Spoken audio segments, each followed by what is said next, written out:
here we are. It's finally time. I don't have audio. Shit.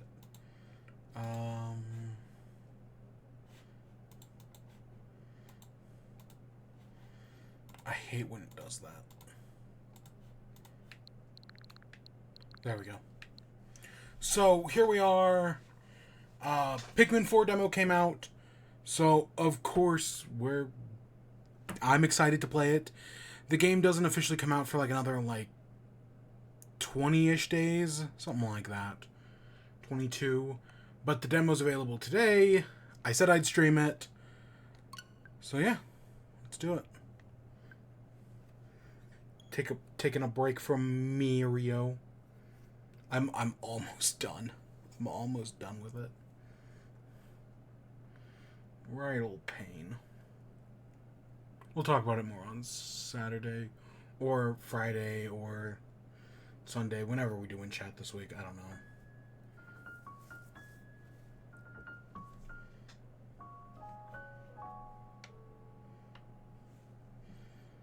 Oh, that's what I'm talking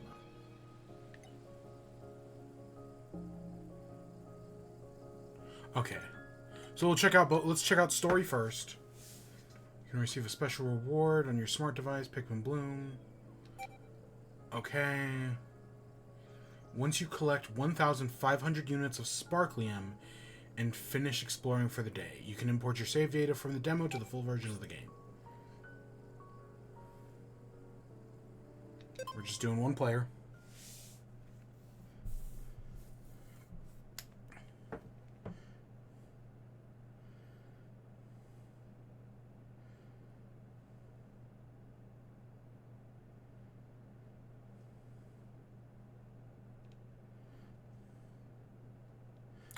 So let's do this. Thomas wa Captain Olimar. Wind, Gero, Nuru, the Dolphin.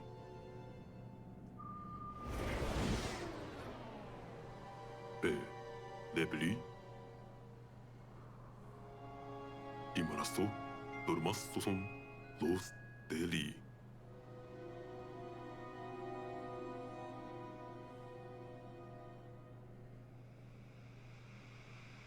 Vuelas maquer, spariposur, la pa. Tugunur para, dimara mor. Brookbum, weo.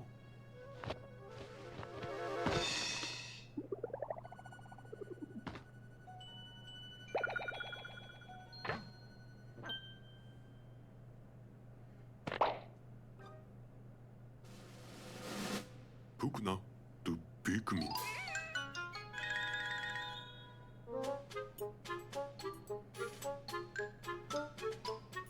Ni lama to Pikmin, so luolinima. Topor, lavara saro to pa.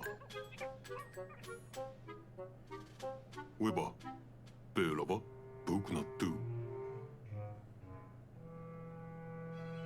Lokuru. Nurunto Lava Tepkunta. Oh, he got himself a puppy. Matarast Wen.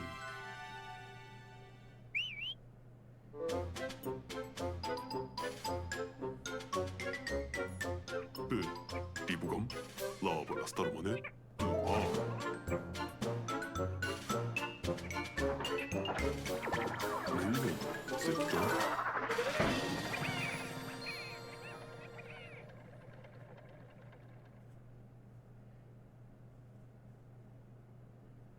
Windows para Rivari Kevna.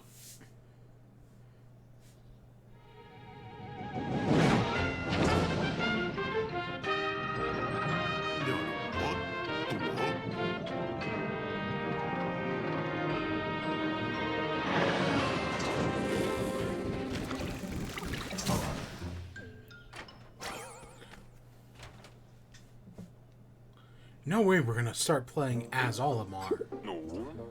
Something about this area is different from the others we've explored so far.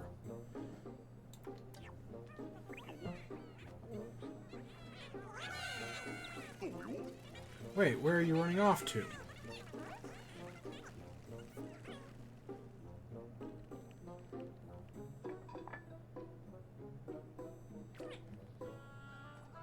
God, is the final boss of the game gonna be a human?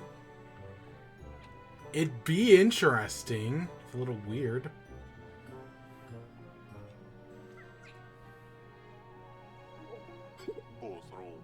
This can't be a good sign. The Pikmin don't usually scurry off like that. Suppose I'll have to call them back while I search for the missing ship parts.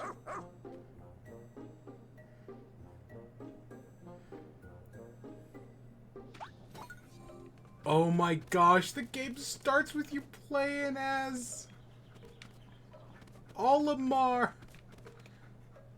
God, what is that thing?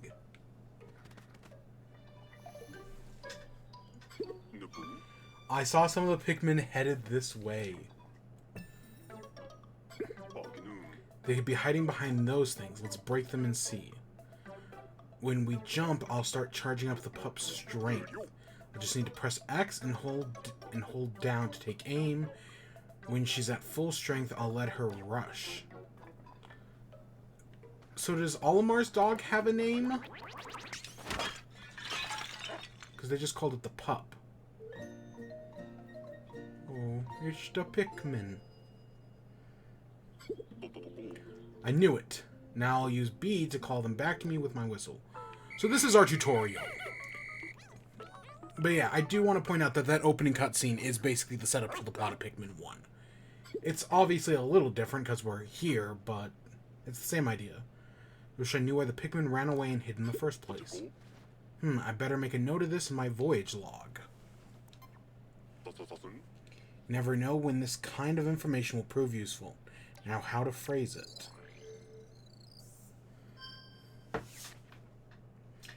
When I arrived on the area, the Pikmin started acting quite strange. They flew out of the onion immediately and hid. Give me a second. Oh, where is my... Hey, funny man. The chat was hidden for some reason. Yeah, no, I'm so excited.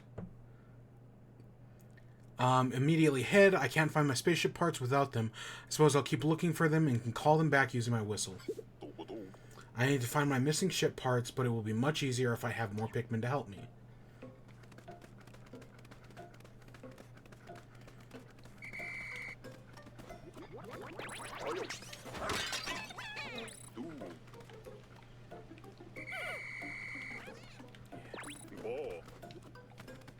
Yeah, the demo just came out like an hour ago.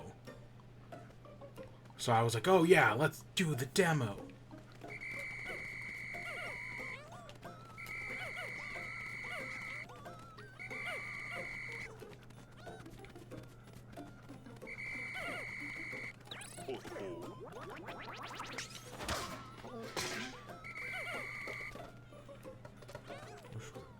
Check it out. We can't, even though normally our angle seems to be lower in this one, we can get a higher angle if we need. We can get a more top-down. What you said about the assumption. Oh yeah, human. Yeah, I mean, we're in a house. The Pikmin are scared of something. Could we be fighting a human? Because we are on post-apocalyptic Earth. At least, that's what you are in the first few Pikmin games. That is true, but I don't remember if the final bosses of any Pikmin games are used to grow more Pikmin. Cause you might use the Emperor Bull Blacks. I kind of don't remember. It's been a long time. But I know the final boss of Pikmin 3 is not used like that. The Plasm Wraith, or whatever it's called, is not used to grow more Pikmin. And the final boss of Pikmin 2, you sell for money.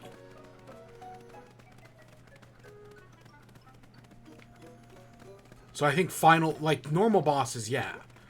But final bosses are exceptions to that.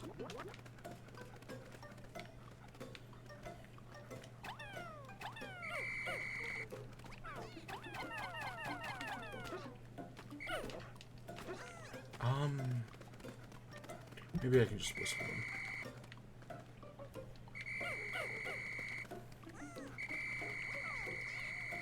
So one of the things I do notice is that while we're moving around like this, the motion controls aren't active. It's when we push the button that the motion controls activate, which is, I guess, how it works in the remakes that were re-released on Switch.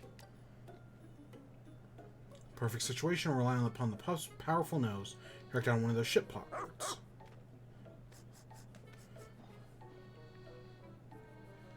Yeah, like, we need to stay on the scent. So yeah, like right now there are no motion controls, but the second I hit the button, motion controls are active.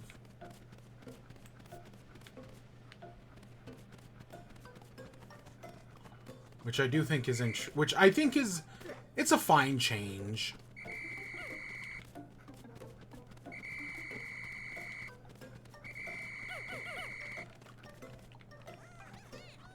I think it's an option you can turn on in the settings. I don't know. I remember hearing that somewheres. I don't know. We haven't played. We're playing the Switch ports in like a week or two, so I haven't played the Switch port yet. So I don't know. But on Pikmin 3, didn't. Yeah, not on Pikmin. I'm not talking Pikmin 3. I'm talking the Pikmin 1 and 2 re-releases.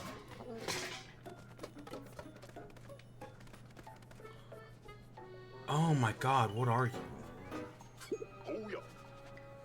A creature? I don't see any ship parts. Could that thing have swallowed one whole? Those spiky things are going to make this tough. I have to find an opening. Maybe I should use X to build up energy so we can rush the creature when the time is right. In the meantime, let's circle and wait for a chance to strike.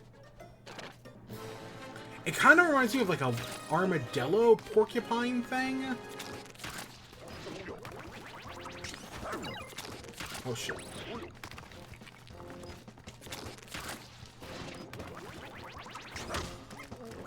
Kill it. Ooh, got him. But yeah, its head reminds me of like the eyes of a fly. But its face, yeah, reminds me of like a porcupine. It's the interstellar radio. We located it at last. With it back in my possession, I can finally call for help.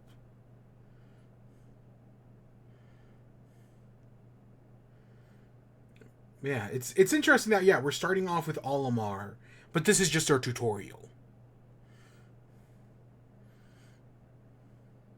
Yeah, it so smells like rain right now. Freaking interstellar radio.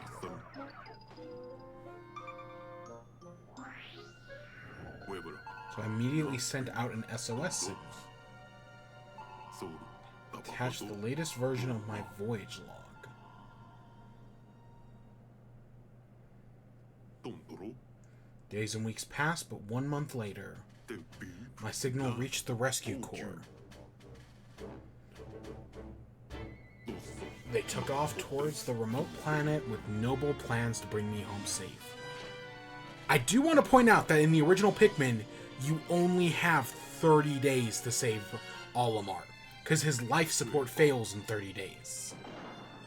So, if that's a retelling of Pikmin 1, then it taking a month to get a rescue signal, that's not good for Olimar.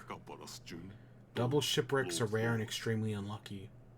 Yeah, but Earth is cursed in the Pikmin universe. At this point, you might think that all hope was lost. But there was one last rescue officer left at Rescue Corps HQ. A rookie. You. That's right. You're my last hope.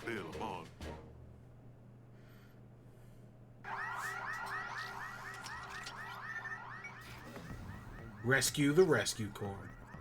Following the emergency protocol, all officers were directed to evacuate a spaceship immediately. Finding the disappeared Rescue Corps is your top priority. Create your ID badge and deploy immediately. Okay, so what do we create? I know normally this is where people will create monsters. But I don't know if I want to create a monster. I'll be honest, even though I know we can carry over our save file to the full game, I'm not going to do that. So let's just create a monster. Oh, which one's the worst? I don't like that at all. That's... Oh my god, that's terrible.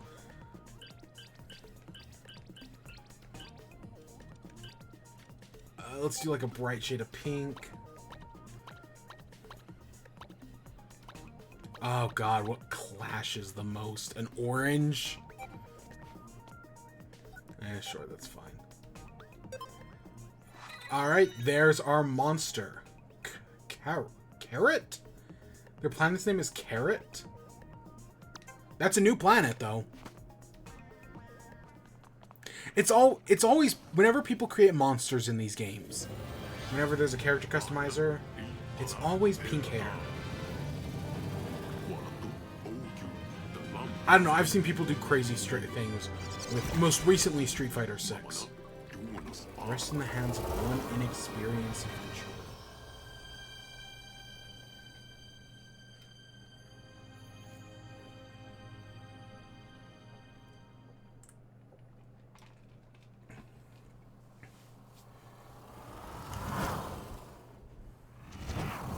Yeah, I'm sure when the game officially comes out, we'll make something more boring.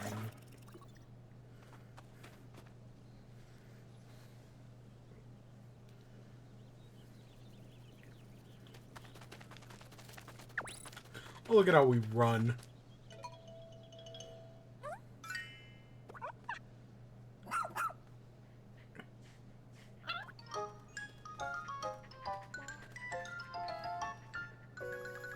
Wow, it's very tiny.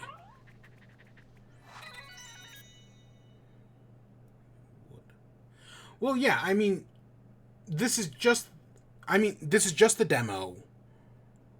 Or do you mean like the 30-day limit? I would think so, but also I don't know. This young loyal rescue pup is one of the elite breed of space dogs that can long serve the Shepherd family. This is its first mission.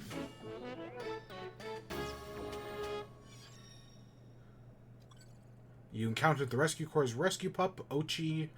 The remaining 6 officers are still there somewheres. He's so tiny. Yeah, the limit. I don't know. Because, see, in the first Pikmin, you have a 30-day limit. In the second one, there is no limit. In the third one, they establish this idea of, like, these hibernation suits that basically allow people to, like, as long as you're in a hibernation suit, you can, like, sleep forever.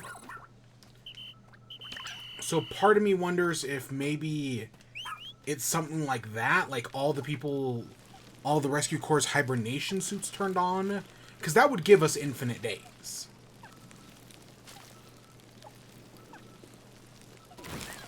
So I don't know, there might be a time limit, there might not be.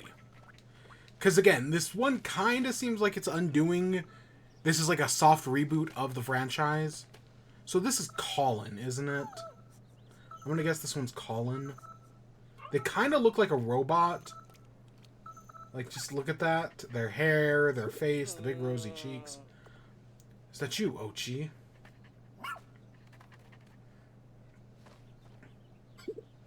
Think, the stars. I wasn't sure that my SOS signal had reached HQ. So you and Ochi found and rescued me together.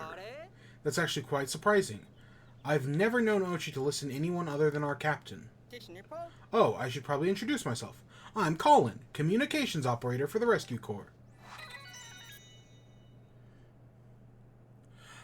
There is a multiplayer thing, but not like a multiplayer story campaign. There's like a bingo battle. There's like a bingo battle thing. As the Rescue Corps comms operator, he handles communications for his fellow officers. Plus, he's handy with a wrench.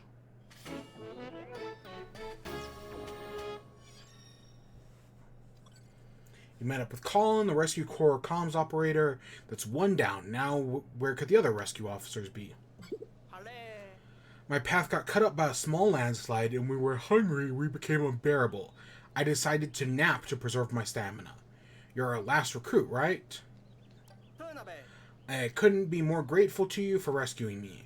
As I mentioned before, I was the one who sent out that emergency signal. The rest of the rescue corps, well... Yeah, there was you could play the story in multiplayer in Pikmin 3 Deluxe. Not in the original, only in the Deluxe version.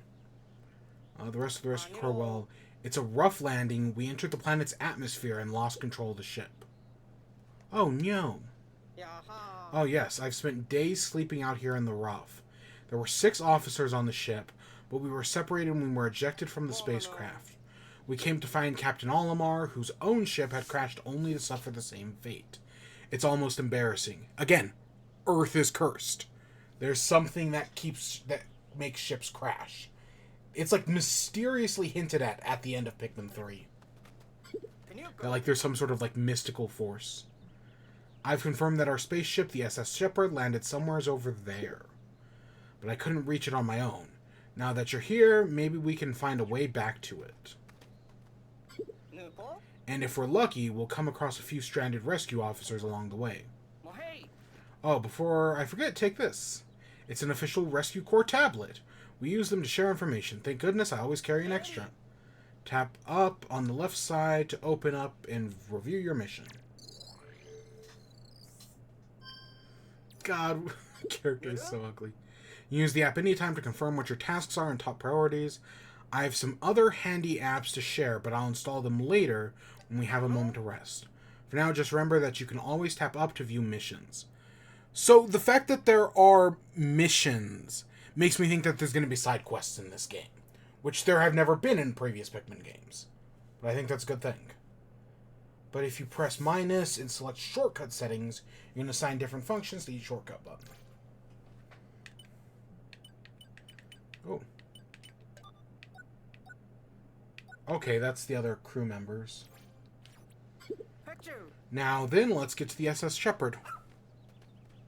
Yeah, side quest.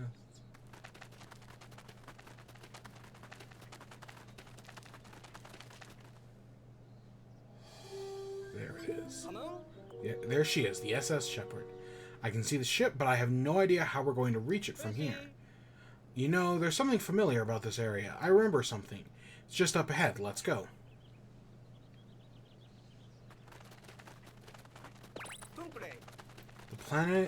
The plants on this planet are gigantic.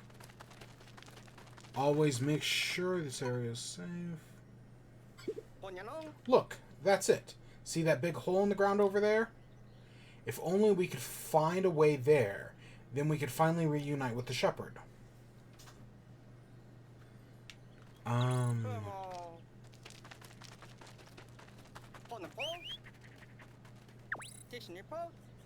Something under the dirt. This is a perfect job for the rescue pup. They're known for being excellent diggers. Good pup, Ochi. You're making easy work of all that dirt. Almost there.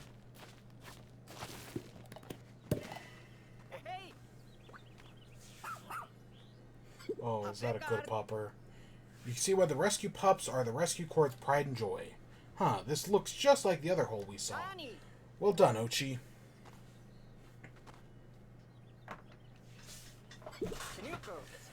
I wonder if these two holes are somehow connected underground. Looks like pretty deep. We're just going to have to dive right in. Must start off with courage. Does look pretty dark down there.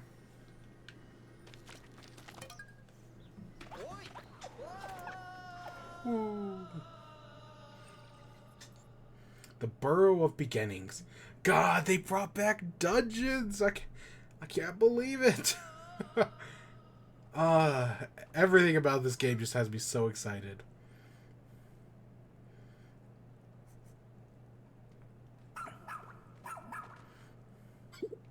Hey, what is it, Ochi?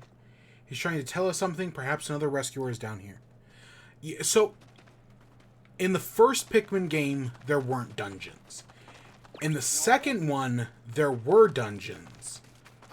But there weren't dungeons in the third game. So now here we are in the fourth game, and there are dungeons again. Oh, hey, look, it's Shepard. Oh my, what a place to find the captain. That terrified individual you see over there is the captain of our rescue team. Look sharp. The captain comes from a long line of rescue officers. This is not a time for a history lesson. Hurry up and do something! Oh, kill the larva.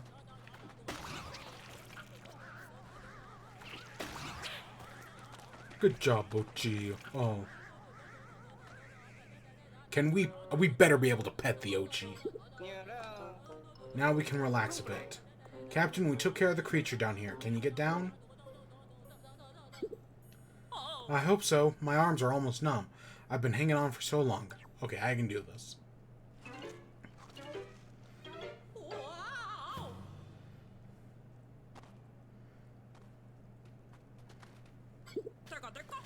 What's your status, Colin? Are you okay? Shouldn't I be asking you that? I'm just relieved to see you're alright. Oh, you. I haven't seen you since rookie training camp. I'm Captain Shepard of the Rescue Corps, if you don't remember. Did you order Ochi to get rid of those creatures all by yourself? Ochi's not supposed to obey anyone but me. Guess that rookie training paid off after all, didn't it? You know, the first time I saw you in training, I had a feeling you'd make a top-notch dog trainer. The 99th generation Rescue Corps officer. She was saved by a rescue pup as a child, sparking a lifelong love of her furry colleagues.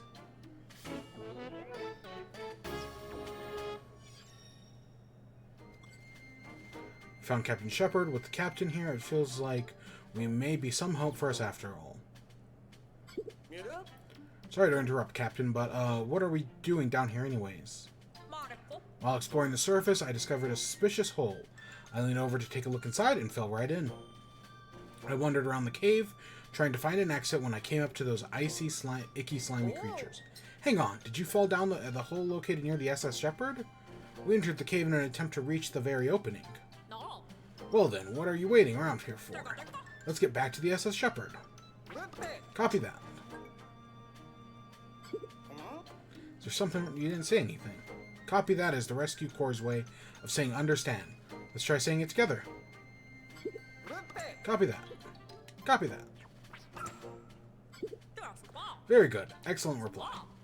That said, you'll need to review the Rescue Corps' rescue journal for your upcoming missions. It's essential to our work.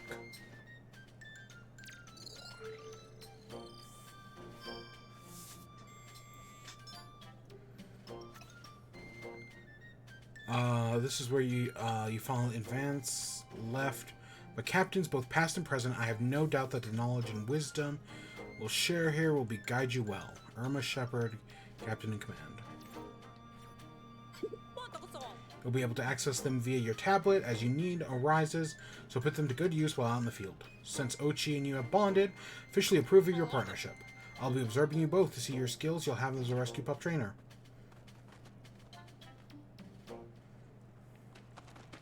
Alright.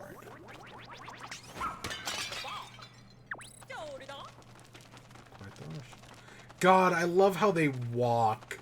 It's so... I will say, we do go from a design I don't... Like, Colin's design, I think, he looks like a robot. I don't really care for Colin's design, but I love Shepard's design. I think Shepard has a great design. There, that's where I fell in. My word, to think you survived a fall that length. But more importantly, how are we supposed to climb up there?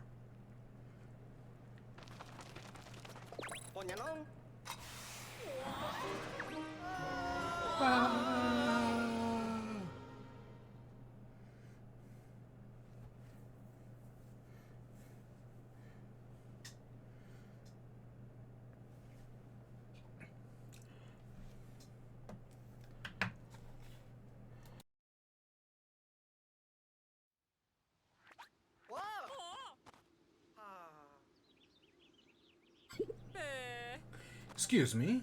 I suggest you exercise a bit more caution when encountering something unfamiliar. Maybe don't just touch it.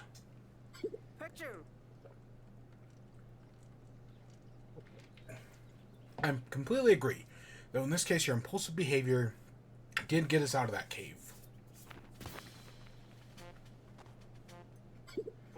Alright, Captain, the Rescue Corps flag has been officially planted.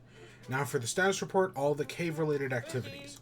We'll locate the rescued one castaway, and no other individuals were found during our search. Noted. Now let's consider investigating the caves completely. I hope this experience will help you prepare for the challenge inherent to our work. There are lives depending on us. But you did both good today. Well done. I guess we're just going to skip right over the fact that we had to rescue the captain herself. Colin, you look different since the last time I saw you. Did you get something new with your hair? I don't think so. Been a bit busy trying to, stay alive. Of course, and good for you. You didn't... Well, here she is, the SS Shepherd.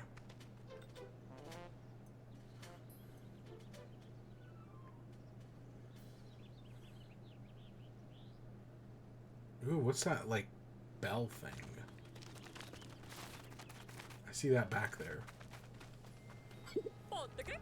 Is that smoke pouring out from the SS Shepherd? I'll investigate right away. Famous last words.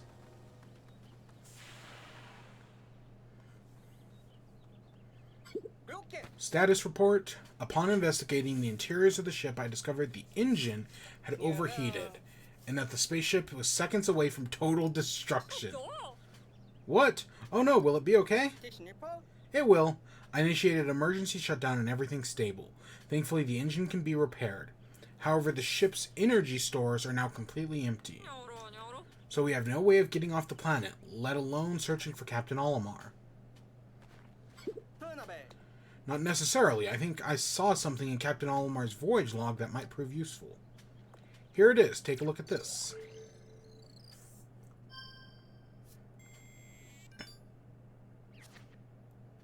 After thorough investigation into the shiny objects found on this planet, I have deduced that they must contain sparklium.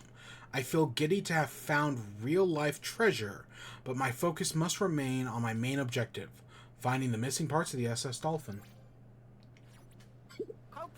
In layman's terms, we should be able to extract sparklium from the sparkling objects that we find on this planet and convert them into energy. If they can be used to restart and restore the SS Shepherd, there's truly nothing short of real-life treasure. I'm skeptical, but at this point we have nothing to lose. This may be our only chance. So from this point on, we have a new mission. Find and collect all the sparkly objects we can. Copy that. Apparently sparkly objects can be used as an energy source. Once we collect the treasure, we'll need a way to transport it. From that, we can use the SF Beagle. You get it? Shepherd, Beagle. Ha ha ha.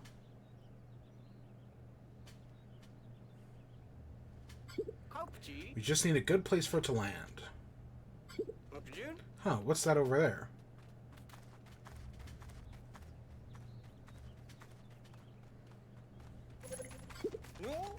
So shiny.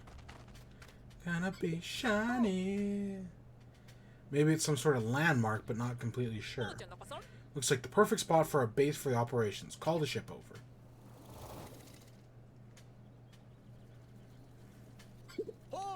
SS Beagle, repositioning successful. Good, our preparations are complete. Let's find that treasure.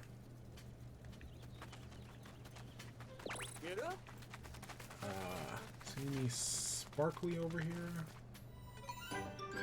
It's a Game Boy! Has to be the treasure, just look at the way it sparkles. Let's check out the tablet to see if it's emitting a high energy reading. Press plus on the radar. On the radar.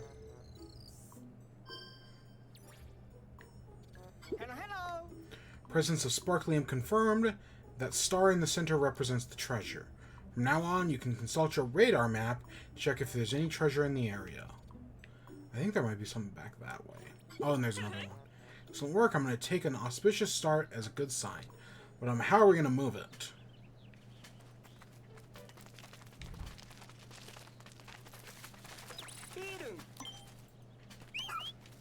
I had a Game Boy Advanced SP like that, but mine was black. And, One of my brothers broke it. I missed that thing. I have my original Game Boy Advance, though. Still. Treasure is large. How can we physically collect something this big? The ship has a special type of light ray that miniaturizes objects during collection, so it shouldn't be a problem. I'll examine it with the sensors on the SS Beagle right away. Let's hope it contains the type of energy we need.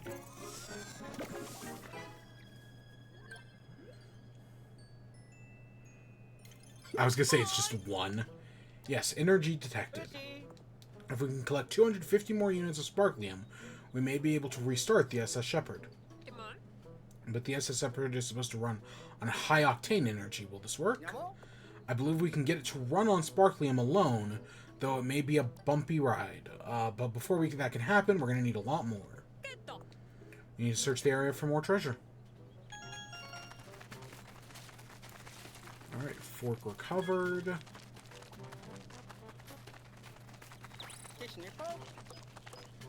Okay, we can't get up there. But there's this.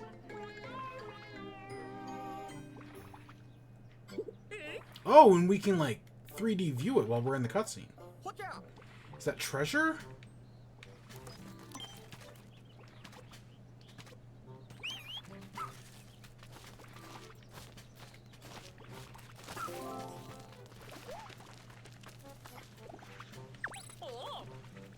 Good job, Ochi.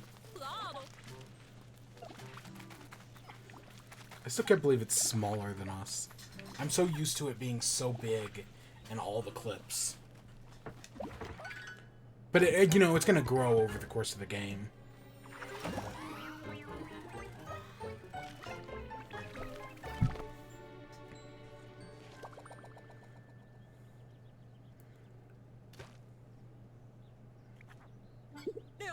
Huh? It moved. I don't think it's treasure. What could it be? It looks kind of like a plant. Could this be the thing that Captain Allmount wrote about in his voyage logs? He called it an onion. This is an onion, and what's that sprout? Oh, I know what it is.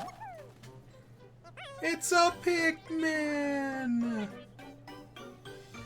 Oh, look at him.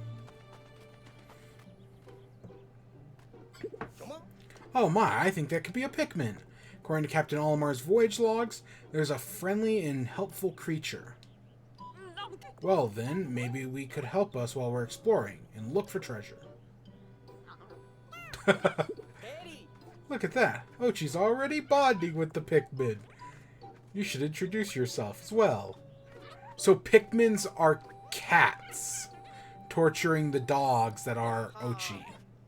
Captain, how long do you intend to hide back there?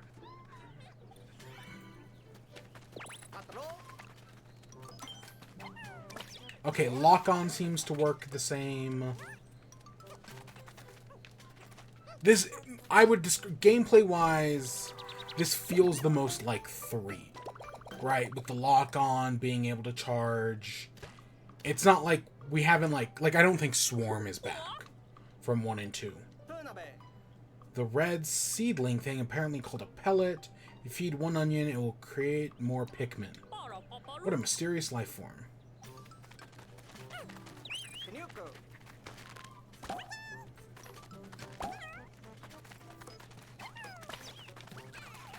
I do like the continuity of these games, where it's like, oh, Olimar named the Pikmin after carrots. And yet when other people crash land on this planet, they also call them Pikmin. You just, not because, like, Olimar, like, revealed his, like, scientific discovery to the world, but just because they have Olimar's notes. Like, it's nothing more complicated than that.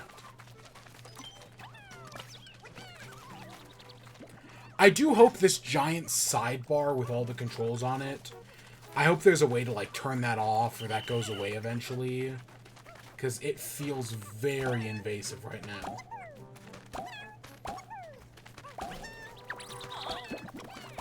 I don't know, I could check the settings, but I won't for the minute.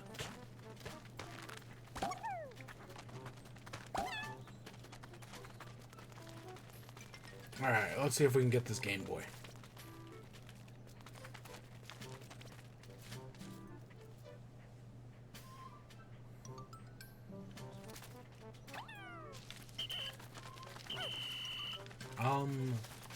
Maybe there's another way around. This I totally think we can get. Yeah.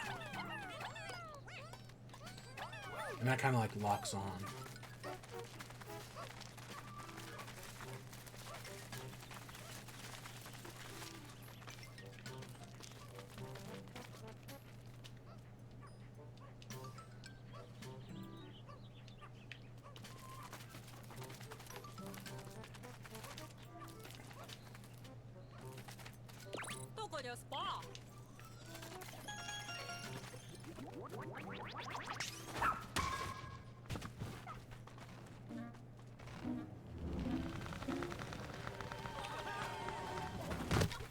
Oh, that's a cute little scene. That was close. Too close. Okay, we need more.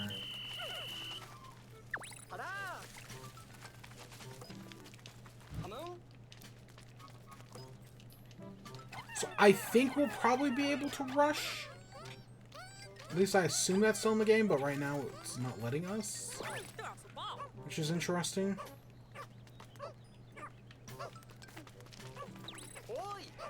Game Boys.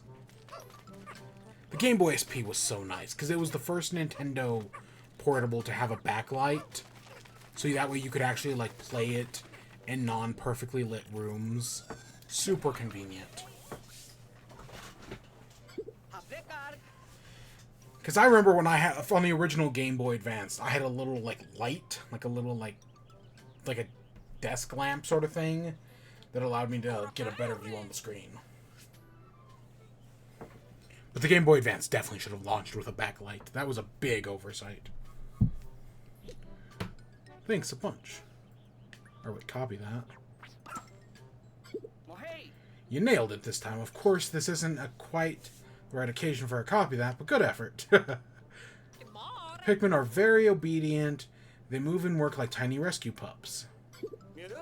Now it's time to extract the energy from the treasure. Get started right away, Colin.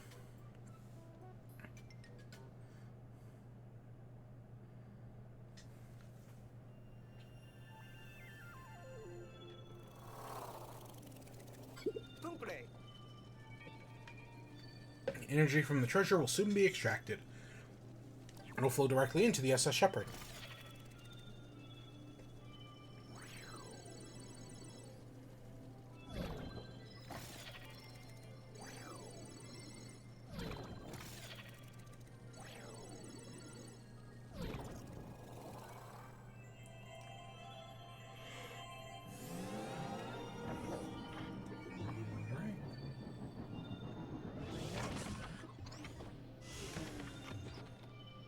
Go. Ship's up and running.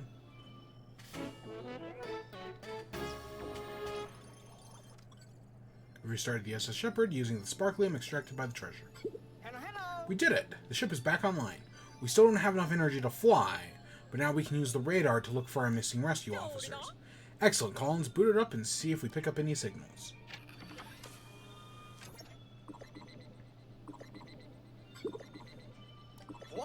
I'm picking up multiple SOS signals. They could be coming from our lost rescue officers or even Captain Olimar. Then we don't have a moment to lose. Time to get rescuing. Day 1. We rescued 2 people. That's our 3 treasures. That's interesting. The ship is automatically naming the objects. Bident. The Path Creator. And the Stone of Advancement. Ah, that's funny.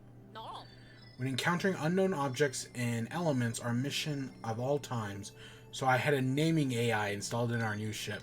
Apparently it was co-created by a famous appraiser. It's more sophisticated than I expected. Pretty impressive. It's neat, but a backup power source probably would have been more helpful. I was worried when I saw the smoke blowing out of the SS Shepherd. I didn't know things would shake out. Thank goodness we're able to make the repairs. Be rough for long enough, and there's something to be said for finally having a properly prepared meal. And you're sure we have enough emergency rations, Colin? We have no idea how long we'll be stuck on this planet. I counted our Stark 3 times, but I can do it again. Excellent plan. Now tomorrow we'll focus on recon so that you and Ochi need to eat and get lots of rest. But don't forget to review your missions before heading to bed. Alright.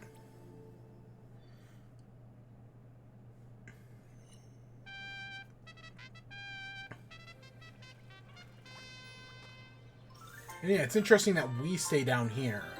But the onions, yeah, still fly into space.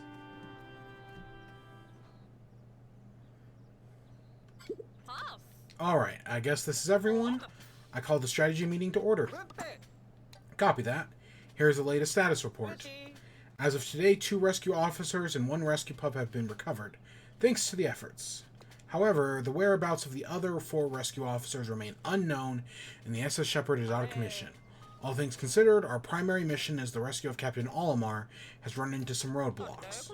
Our first priority now, search for the rescue of our fellow officers. Fly to the areas where our radar picked up those distress signals and try to track down our missing personnel. Colin and I will remain by the ship. We'll provide directions and guidance from here. Don't worry, we'll be available via the SS Shepherd wireless communication at all times, so you'll have our full support. I wouldn't typically assign so much responsibility to a rookie, but after seeing you in action, I know you can handle it. Plus, you'll be in good hands with Ochi by your side. You make a great team. Captain, what about our search for Captain Olimar? Should we officially put it on pause? No. We'll still find him during our hunt to rescue the other officers. I'll keep it on our mission list just in case. On that note, I hereby call the strategy meeting to a close. Copy that. On this unknown planet, discovers whereabouts while searching for the missing rescue officers. Collect 1,500 units of Sparklium and finish the day. To complete the demo, afterwards you can receive rewards and in the full version of the game. So it looks like this is like our home base, where we can do all of our home base things. Oh, and we can only have...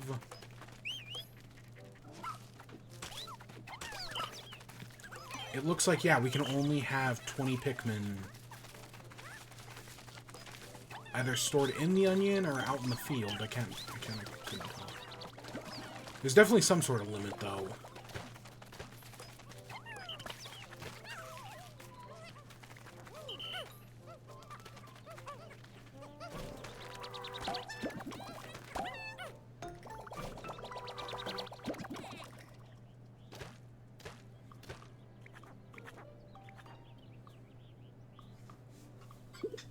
Huh. The onion stopped sprouting. Based on life forms from inside the onion, there are clearly more Pikmin in there. Maybe Pikmin have evolved to self-limit how many can be out on the surface at a time to prevent unnecessary loss.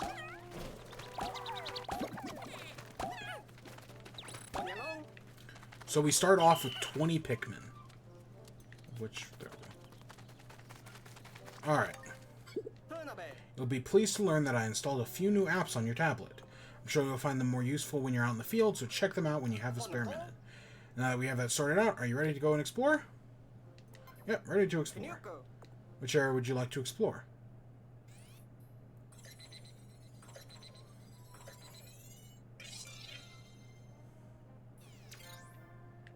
The Sun-Speckled Terrorists. It looks like this one might be a missing rescue officer. We need to get out there and find them.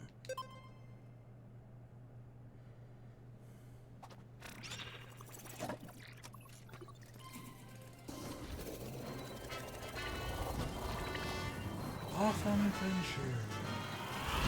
It is interesting that we have like a home base, though.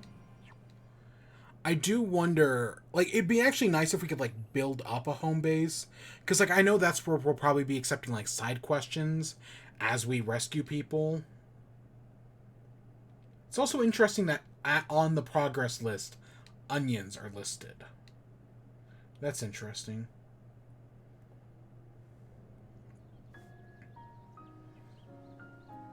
Alright, the Sun-Speckled Terrorist. Hey look, it's the bench, the final boss of the game.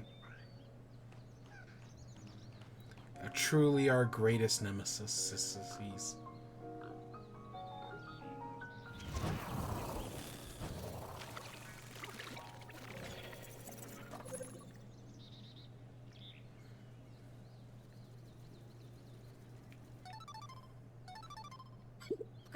Come in. Come in. This Colin looks like you made it there in one piece. Hang on. I'll have the captain explain how today's rescue operation will work. See that clock at the top left corner of your screen? It's set up so that the hand will reach the rightmost edge when the area's local sunset time. Search for our missing rescue officers during the day, but hustle back to the rescue command post before dark. Copy that. We're counting on you. Oh, you'll probably notice that the Onion accompanied the SS Beagle. According to the voyage log, the Onion also serves as a form of transportation for the Pikmin. We've got a lot to do and can take a lot of help we can get. I think we could put those Pikmin to good use. Alright.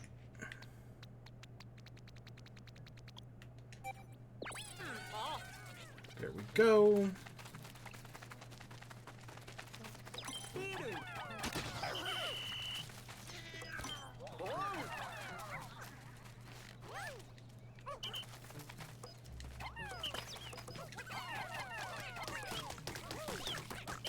I think that's enough.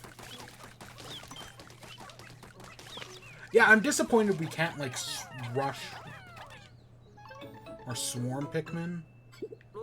That's pretty rock, isn't it? Doesn't seem like a treasure, but it might be useful. I'll check Captain Alamar's voyage logs.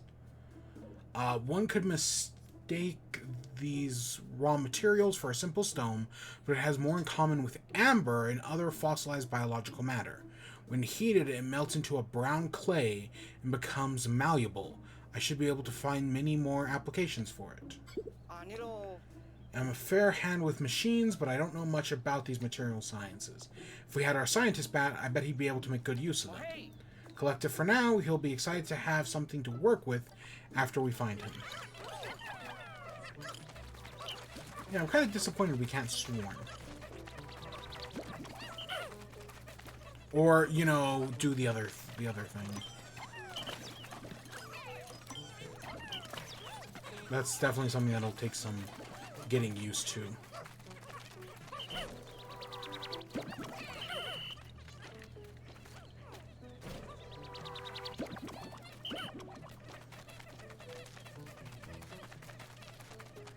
So the fact that we don't really actually need to make that many Pikmin because there's only so many we can have in the field right now.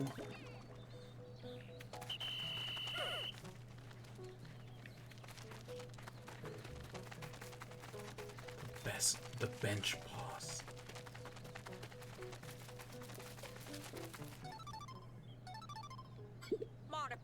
Come in. I forgot one important detail. That is, you're going to need Ochi's help when it comes to searching for rescuers. He has a sharp sense of smell, so he'll be able to locate rescue officers by tracking their scent. Press Y to open the action, and then use the search command. Again, pick up a scent. You'll never know what his nose will pick up. Rescue operations are a race against time, so put Dendori's skills to work to find our rescuers quickly. You look a little confused. Have you never heard the term Dandori before? How to explain? Dandori is the art of organizing your tasks strategically and working with maximum efficiency to execute your plans quickly. It's a practice has fallen by the wayside in recent years, but it's still a core tenet of the rescue court, so take it to heart. Embracing the art of Dandori is the essence to our work, and you'll need it out there while searching for the rescue officers. To get things started, press Y to open your actions and command Ochi to sniff out missing officers. Pack and... I don't know what those other two things are, but we'll figure it out.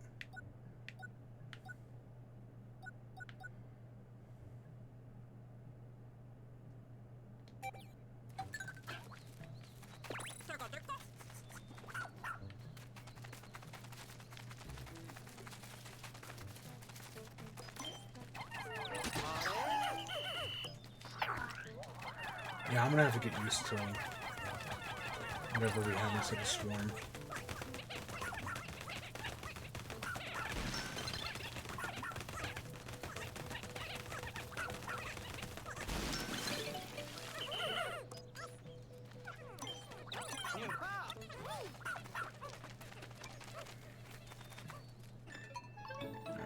What you got for us? Oh, Look, there's a cave there, too. no. This area is crawling with creatures. Our rescue officers could have retreated into the cave to get away from them. Well, we should probably take a look inside. Alright, new cave discovered. Ouchie.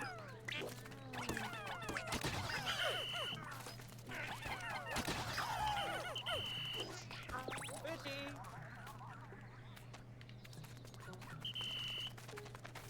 Okay, there I see burgeoning spider ward over there. That's interesting. Okay, I want to go pick up our crew.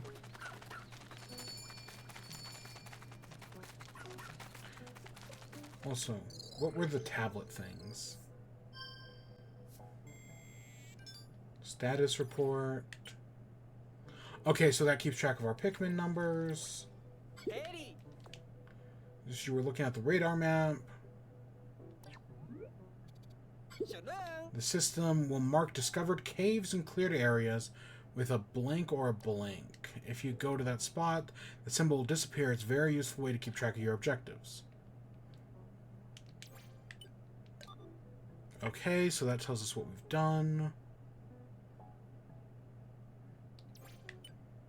That's our missions, our ID badges.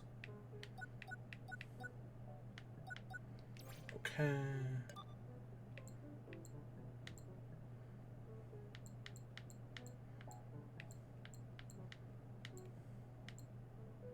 Okay, so that's just got a bunch of information on it. Alright, let's get these guys. And I guess we can go into that cave.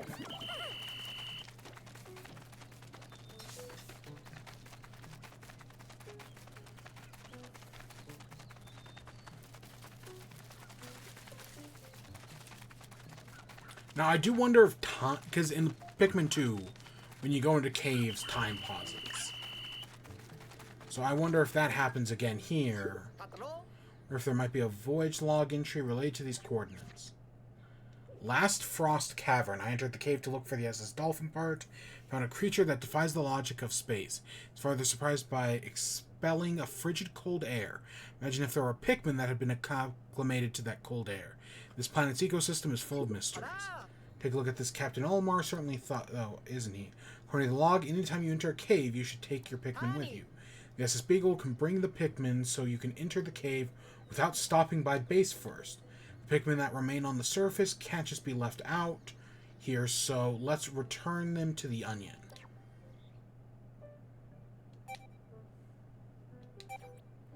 Okay, so it looks like we don't have to have our Pikmin all in a squad when we discover something.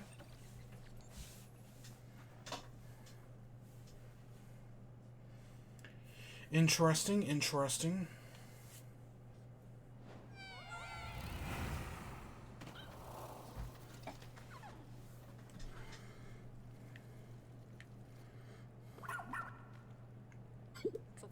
Good boy.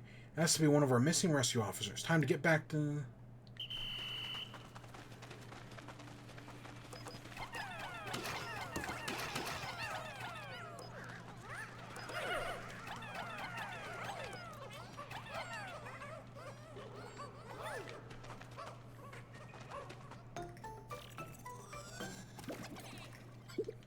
What's this? That's not treasure. Huh. Treasure or not, it does appear to contain some sparklium. Might as well keep collecting those defeated creatures. They might be enough to help, even if only a little.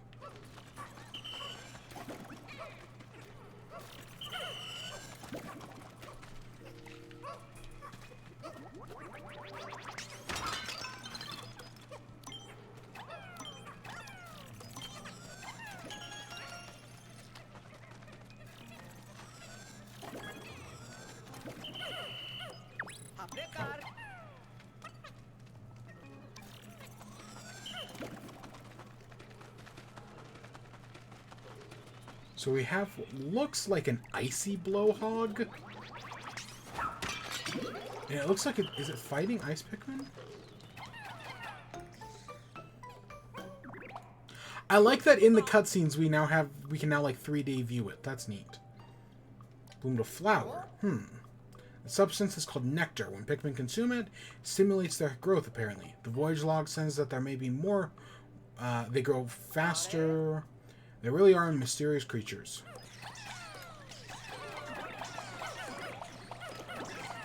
Yeah, it does look like the game, when I'm moving around the reticle, it does seem to have some form of, like, auto lock-on, if that makes sense.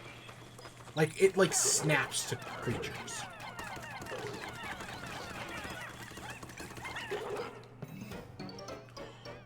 Oh no, little bub! Is that poor thing frozen? Maybe it'll respond to the whistle. Ice Pikmin. Oh. Are these Pikmin too? Let's see. The voyage log says... And you know, it was speculated that ice Pikmin were underground Pikmin, like purples and whites. I always thought of Pikmin as plant-like creatures, so I never dreamed I'd come across an ice variant. Ice Pikmin use their icy bodies to freeze water and creatures, but they also float like ice and water. Don't spray them with water, though. They really don't like it. Their bodies are made of ice. Who knew something like Frozen could move around like that? It's incredible.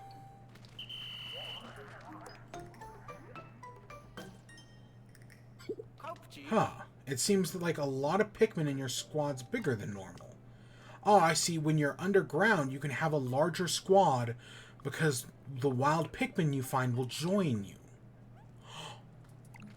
You know, one of the questions has been whether or not Bulkmen are going to be back in this game. But based on the fact that you can only have 3 types of Pikmin in your squad, and things seemed a little bit more limited, a lot of the speculation was that no, we probably can't have Bulkmen back. But that makes me... The fact that we can go over our maximum squad limit underground, I think Bulkmen will be in this game. Yeah, I'm going to call it right now. I think that one little moment confirms Bulkmen. Bulkmen are like weird parasite Pikmin. It's kind of weird to explain, but they're like parasite... There's like a parasite Pikmin that only grows underground, and they like feast on the Bulborb's like membrane. And also, another interesting thing I see is that while we're throwing Pikmin, once we throw the number needed to pick something up, the game will no longer throw the Pikmin. So right there, I had 11 in my squad. Once I threw 10, I clicked the button again, and nothing happened. So it looks like there are certain limits to how many Pikmin you can have in your squad and whatnot.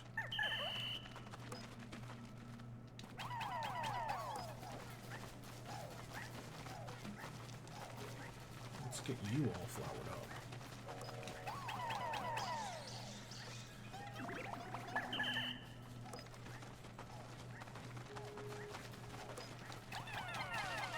Yeah, I'm pressing the button right now and nothing's happening until they pick it up. Then it does something. Huh, does it look like it's spurting? It does look pretty pale for an onion. What do you think? Should we take it with us?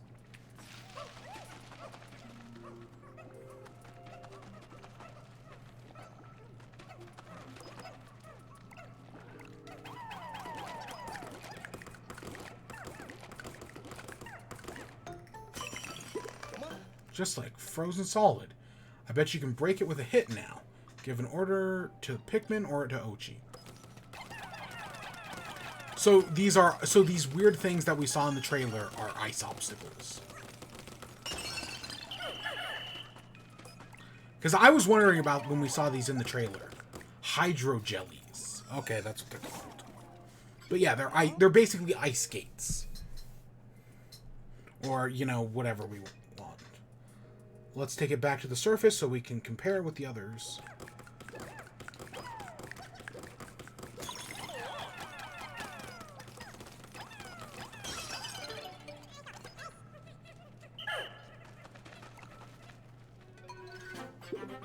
We found a castaway. Hurry and check their vitals. Pulse, blood pressure, temperature, all within normal parameters. Look like their life support systems did their job. We should transport them back to the Beagle to verify their ID badge.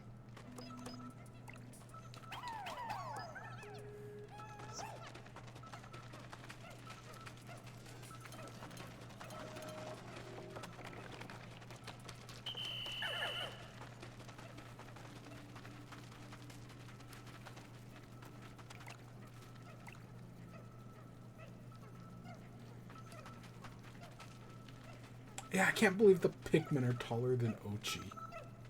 That's I find that so strange. Hello. Did it? Let's take a look and see what their ID badge tells us. Oh, wow. Hey, this is Russ. An inventor, material engineer, and lover of all things science. He can develop all kinds of useful gadgets with the right raw materials. Oh, thanks our stars, he's alright. This is Russ, a scientist in charge of repairs and upgrades for our spacesuits in the SS Shepard. His technological knowledge will be beyond helpful during this rescue mission.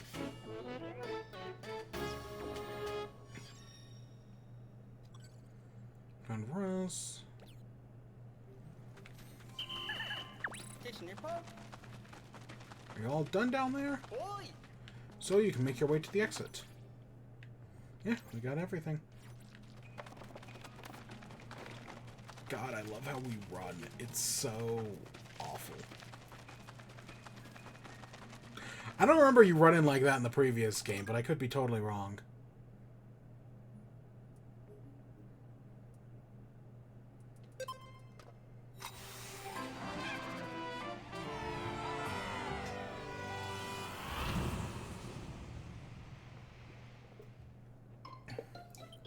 I really hope this is, yeah, Pikmin 2, but with all the quality of life updates of 3. Because Pikmin 2 is mean. Like, if you've never played Pikmin 2, that game can be brutal. And in some ways, I love that, right? I love that it can kick your ass. It'll punch your teeth in. But, you know, there are a lot of quality of life updates that later Pikmin games make that I do hope are here. Alright, we did all that.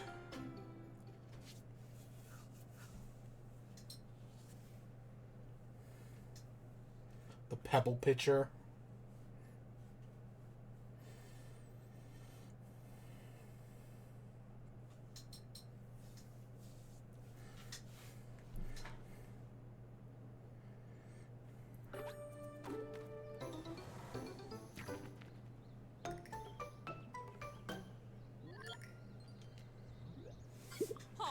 I'm sure I synchronized your clock, but something's off. I calculated the difference. It looks as if about 1/6 as much time passed on the surface as you spent underground. Time seems to move differently in underground spaces on this planet. I'm not sure how it works, but I suppose that means you can take as much time as you need in the caves. Okay, so that is a good thing. That's great.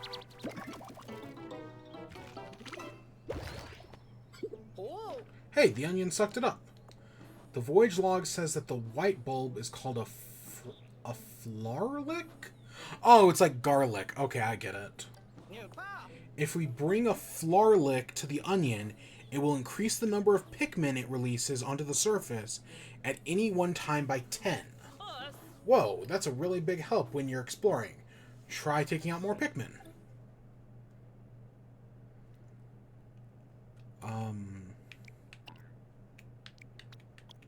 Okay, so it looks like we got them all. And yeah, so it looks like we can decide our squads when we come to a cave, and then maybe when we leave a cave as well?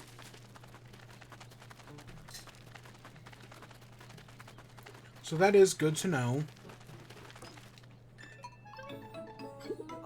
Huh, another circle of stone. We keep finding them, the most opportune locations. How interesting. Maybe Captain Olimar left them behind so we could track him down. Never mind that. I wonder if this is a creature's territory. We should create a base here. Any Dandori master would tell you it's the most efficient way forward. But first, let's do something about that pesky creature.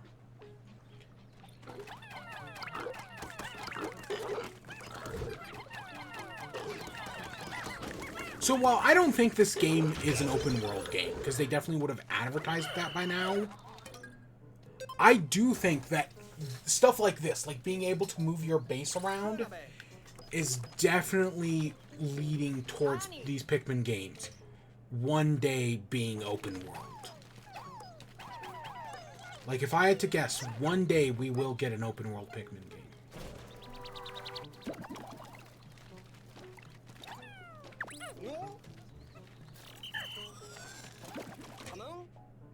So we can only get ice from underground, so we can't sprout any more ice. Okay, that's good to know. So we can't, like, you know, get...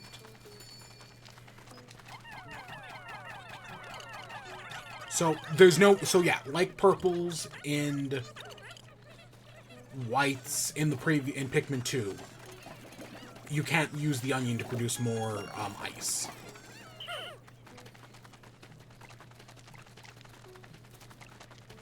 Okay, normally this is where charging would be helpful. Want to keep a close eye on that creature, but if they move around a lot, they can easily escape your line of sight. When that happens, there's a handy trick for keeping your sights and aim where you want. Press ZR to fix your auto-target lock. Keep your aim focused on one target. It makes targeting nimble enemies and aiming with your motion a snap.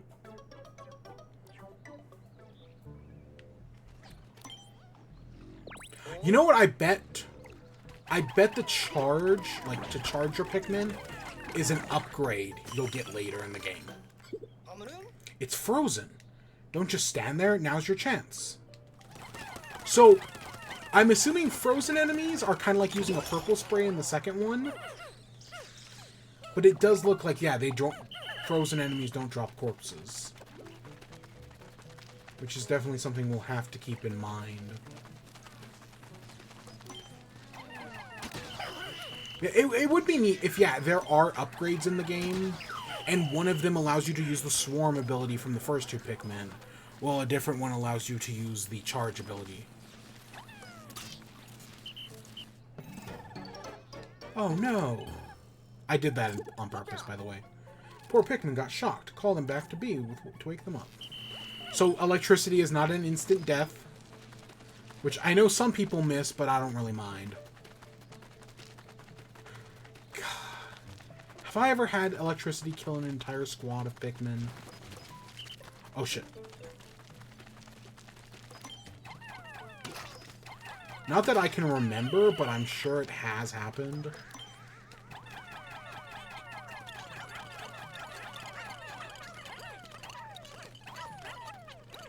Yeah, I guess it is, in theory, it's kind of nice that you can just rapidly press the button, and once you've thrown everything you need, it will just stop. Like, you're not required to, you know, throw all of your Pikmin.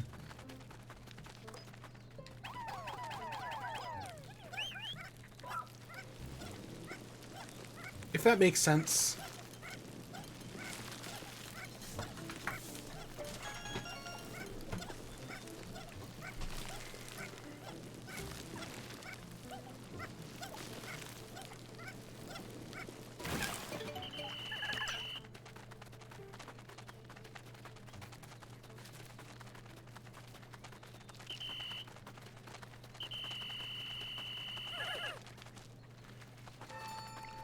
So I will be honest, the opening area of this game has felt very tutorial heavy.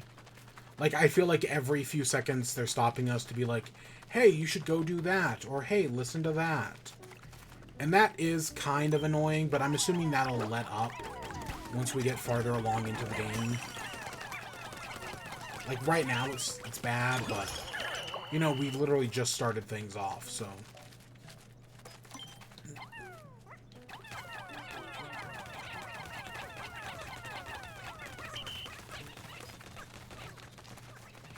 Okay, so it looks like we can't reach that or that yet.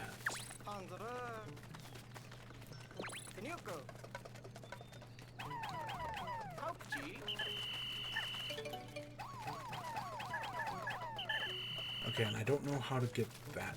Is that a purple thing? Can we, like, butt slam with purples?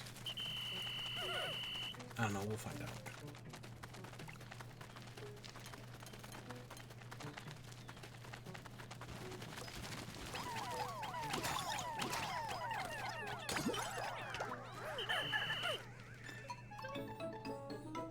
What? Was this under construction at some point? I wonder who was working on it. I'm sure we could put it to good use if it was finished.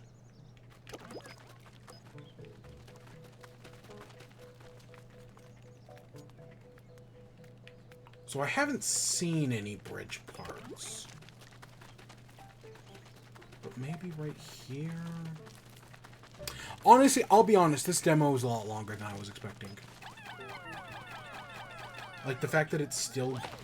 I was like, oh, we'll be in and out in like an hour. But we're almost an hour and a half in.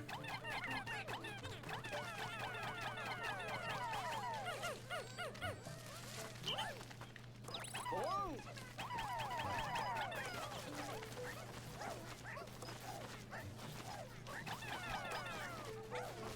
Yeah, and having more than one cave is actually kind of surprising.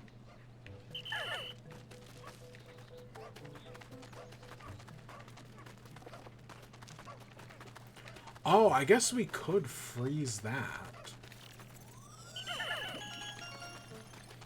Because I saw that over there.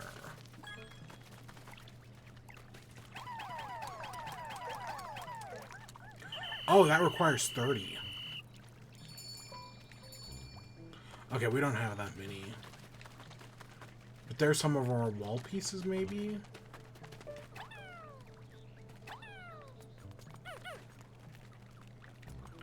I don't know. Normally you need... Yeah, okay, that's not doing anything. I was like, normally you need something to, like, work on those.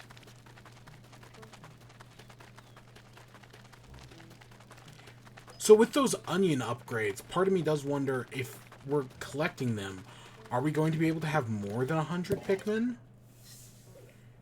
Crackling cauldron. I was feeling hotter than usual in my spacesuit.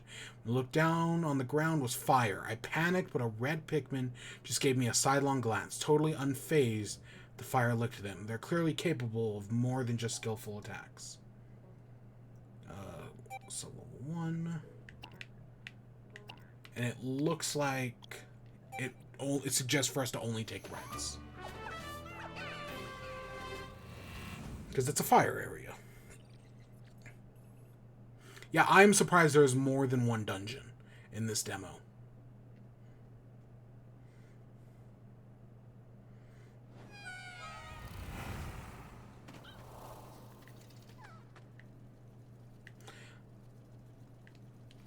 I mean, to be fair, I think even, like, the first demo in Pikmin... Or the first dungeon in Pikmin 2 had, like, 3 sub-levels, if I remember correctly.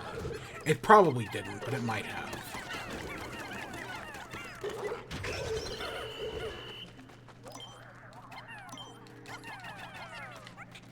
Yeah, it's just a change I'm gonna have to get used to. I'm not saying it's a bad change, it's just a change.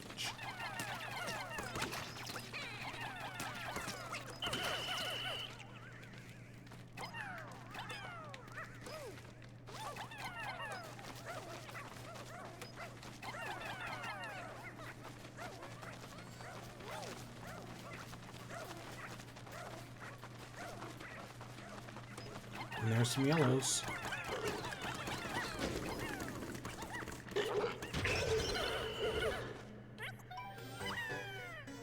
It's a yellow Pikmin.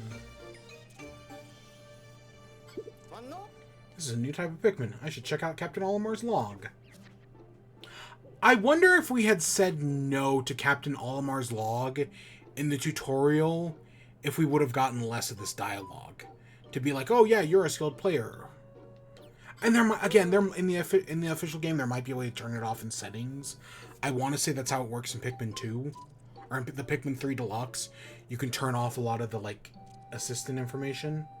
Resistant to electricity. That sounds like potentially useful quality. We have to be careful with how we deploy them.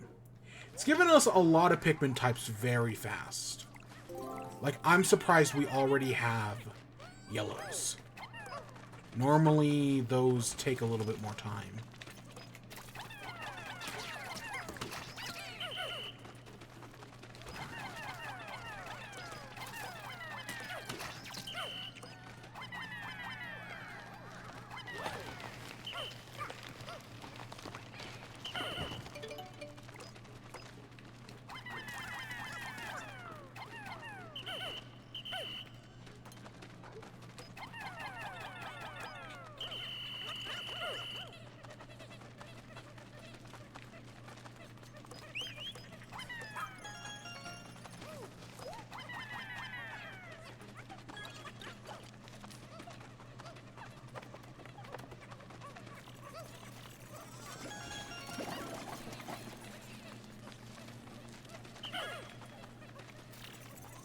Oh, there's some more yellows.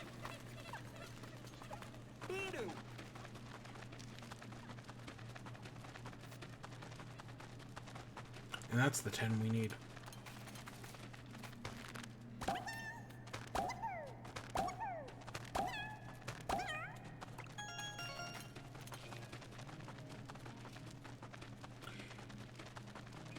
It is, I guess it's also nice that when they're like collecting the jewels, they'll go back and get more if there are more to get. But if there aren't, they won't. Right, like in the previous, if they're going and like running back and forth to collect stuff, they'll run back and forth to do it. But in this one, nope, they'll just get it all.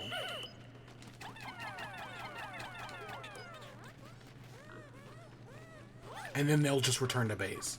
Because you can definitely, like, getting grapes in Pikmin 3, it's very easy to screw up. And maybe almost lose them all. Not saying I have. Or haven't. No, in the Distant Tundra in Pikmin 3, I have lost so many Pikmin to those grapes that you find in the Behemoth Fossback Cave. Because I sent Pikmin to get them, went and did something else, and then just forgot about them and they returned to the grapes. So they all died. They perished at sunset. Yep. I remember that.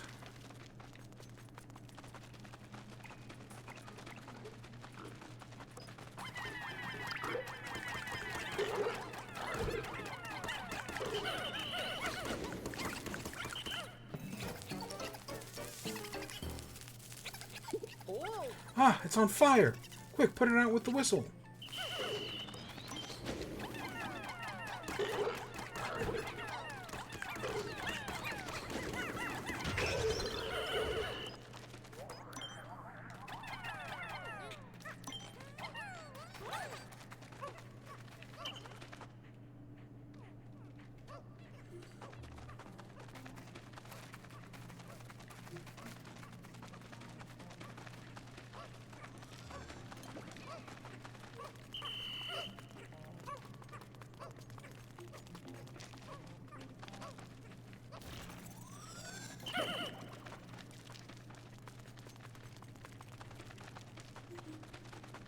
Yeah, I do find it that they're giving us yellows so early. Like, I think of yellows, right? I would assume they would have stuck with reds and ice for at least a little bit. Not that we have a yellow onion or anything. We also haven't... It's interesting because in all the trailers, we've only seen red, yellow, and blue onions. So I do wonder if gray and pink are coming back.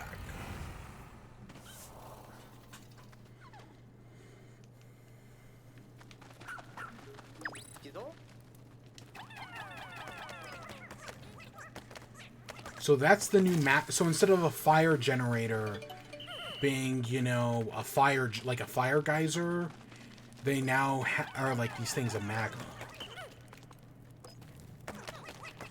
That's interesting.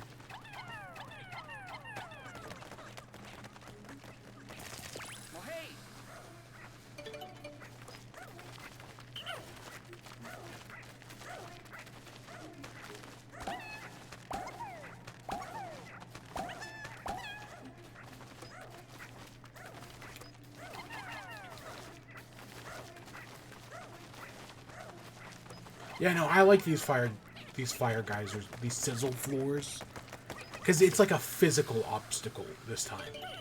Because you can, if you're with smart gameplay, you can get past the other things, and the fire geysers.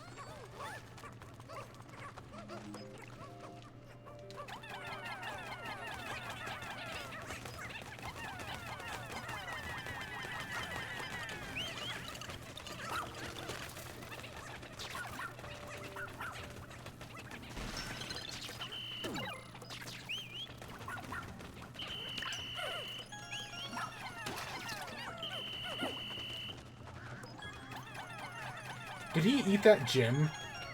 Did he put that gem in his mouth? Wow, there's still a lot of treasure to find. I don't think we went down to that subfloor early. I think there's just a lot of treasure in this cave.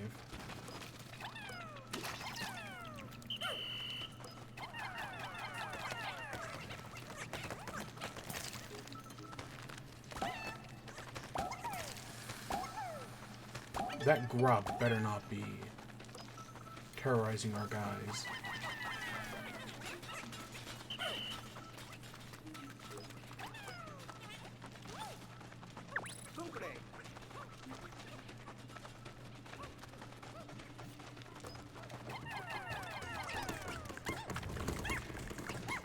Oh, that's an enemy? There's our first Pikmin death. That's an interesting enemy. I'll give you that.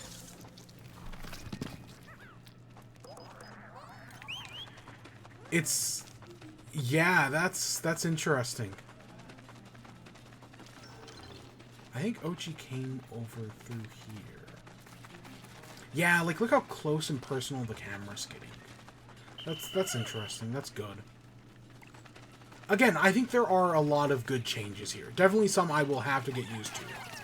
But to be fair, I feel like I'm going to have to... like, that's one of the things that I know is going to suck when we do Pikmin 1 and 2 next month. Is that there are changes in Pikmin 1 and 2. There are a lot of quality of life changes in Pikmin 3 that aren't in the first two games. So when we replay the first two games, I'm going to have to get used to not having them. Which is definitely interesting.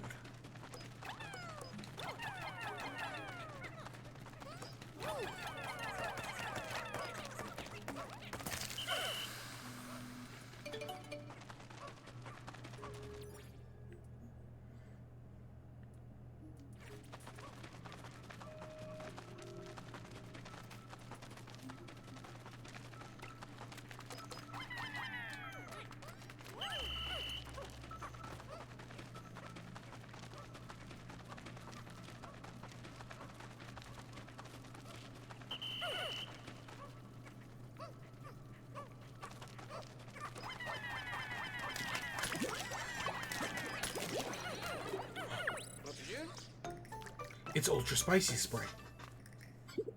Huh? Look at that red nectar. I wonder.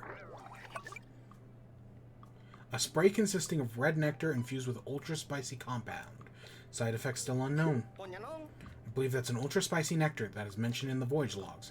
Keep that sample sealed up in a bottle so it won't spill in your pack. There's a decent amount of ultra spicy essence there. Should be useful. So we can use that to make the Pikmins faster and do more damage. Yeah, so if we go to pack...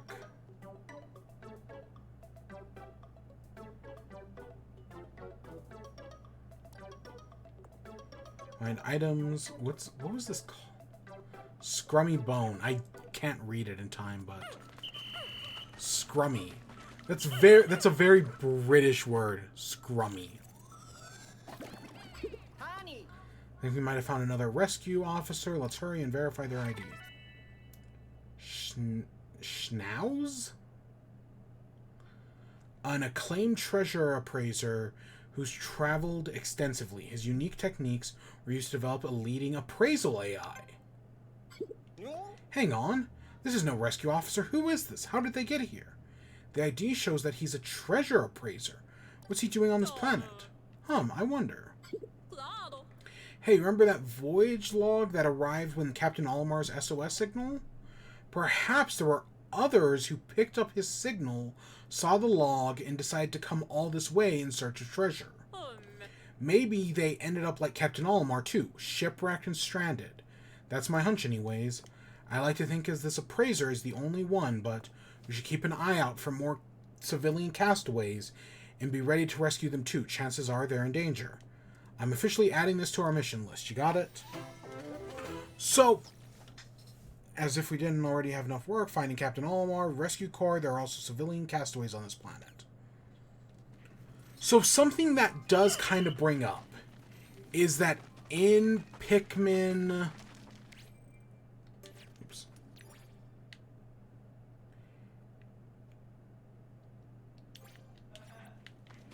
In Pikmin 2, right, there's the compendium?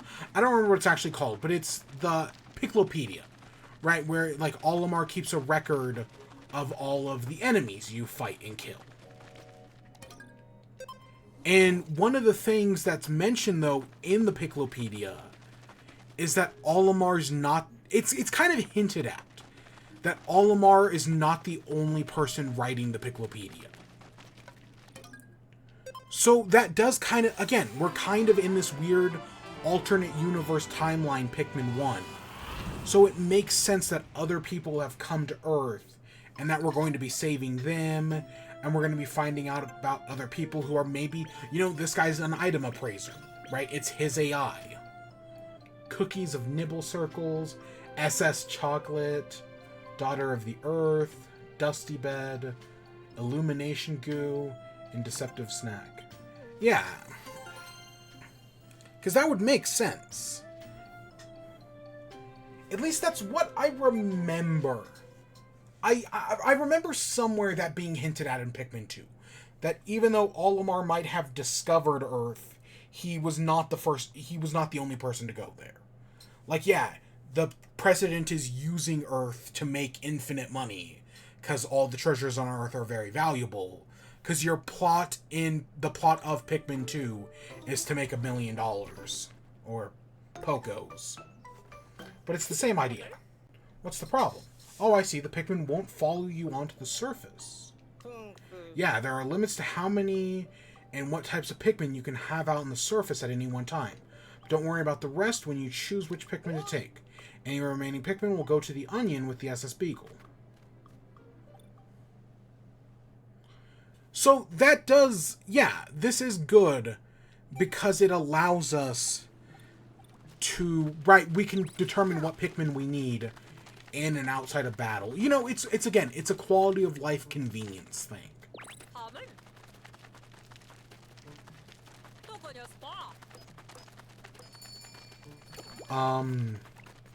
Okay, we got a ton of things we can get. Like that. But also...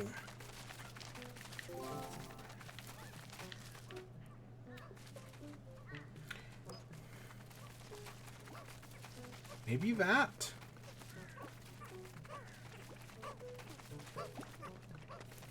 Can we... Nope, they just slide off.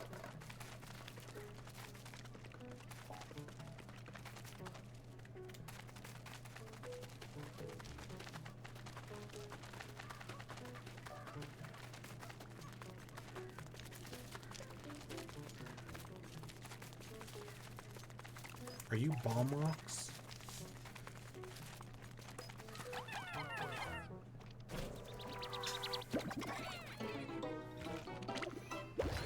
Alright, that increases the onion and the amount we can have out in the field. Yeah, we seem to be picking up a lot of these upgrades very early on. Oh, look at the time. An important part of any rescue mission, making sure you make your way back to base before it gets dark. According to the Captain Olimar's voyage log, Pikmin will be safe as long as they make it back to the area around the base.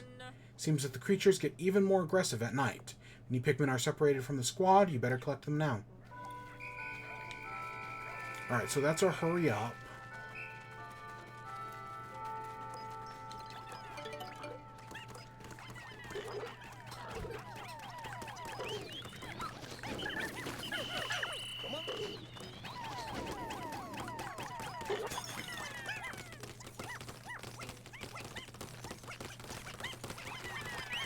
We've got time.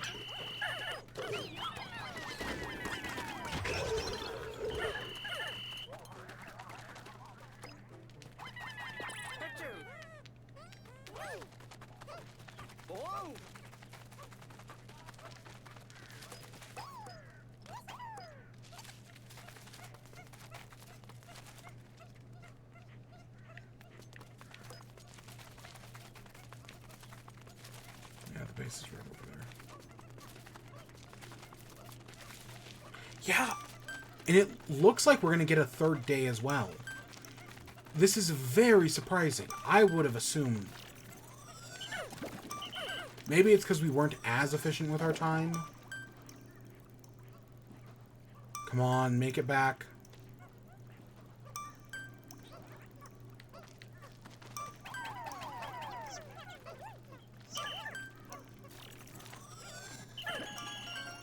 New treasure collected.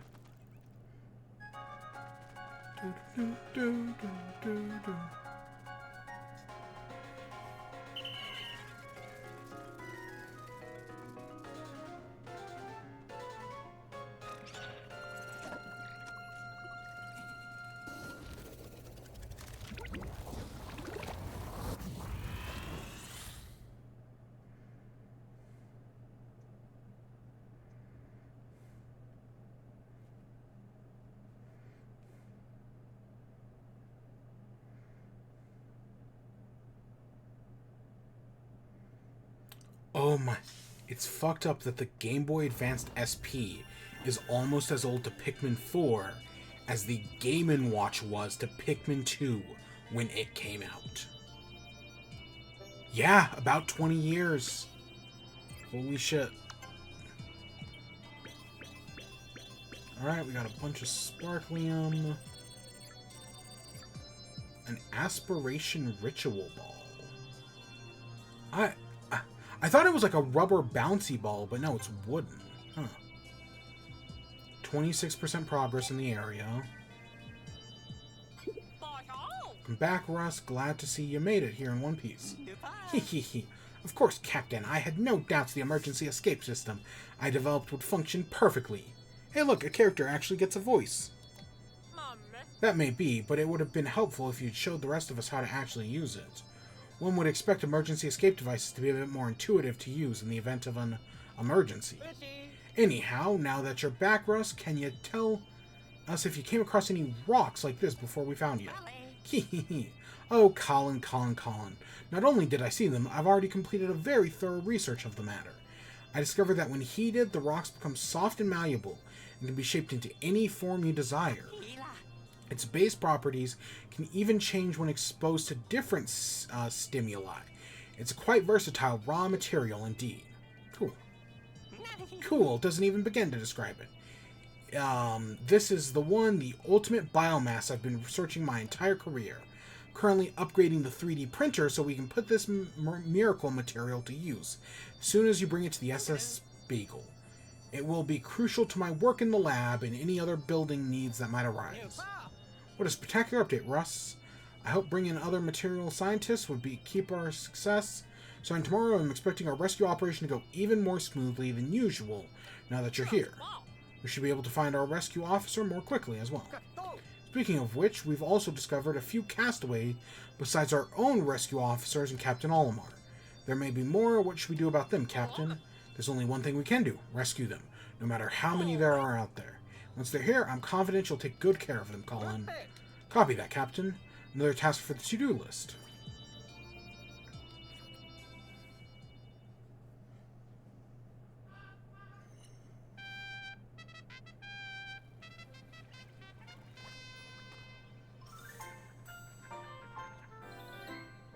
Oh, Ochi's a little... Does Ochi look a little bigger to you?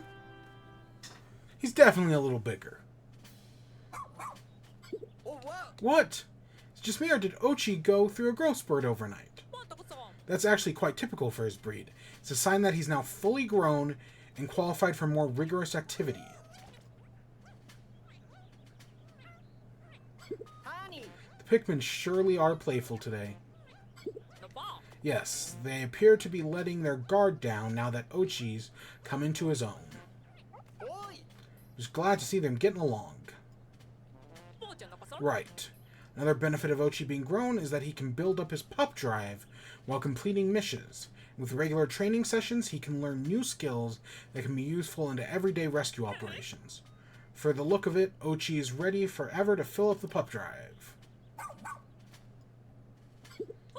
Alright, officers, to your stations, please. Copy that. And now call the strategy meeting. First thing first, Russ, Please update us on the improvements being made to the SS Beagle. It would be my pleasure, Captain Shepard, because they're done. The SS Beagle now has the ability to transform any raw material collected in the field into all-purpose clay. With the function, we should be able to easily build on location. Excellent. Of course, I'm not quite sure what we'll be building, but good work nonetheless. One last thing. Bring me raw materials and I'll be able to whip up exciting new gear and items for the lab. If you have any doubt they'll be useful while you're out in the field. No doubt. Sounds like we're not only collecting treasure, but raw materials too. Don't forget about our mission. Rescue officers, we're counting on you to find them. By the way, come talk to me later when you have a minute. I'd like to discuss Ochi's training. Thereby call the strategy meeting to a close. Copy that.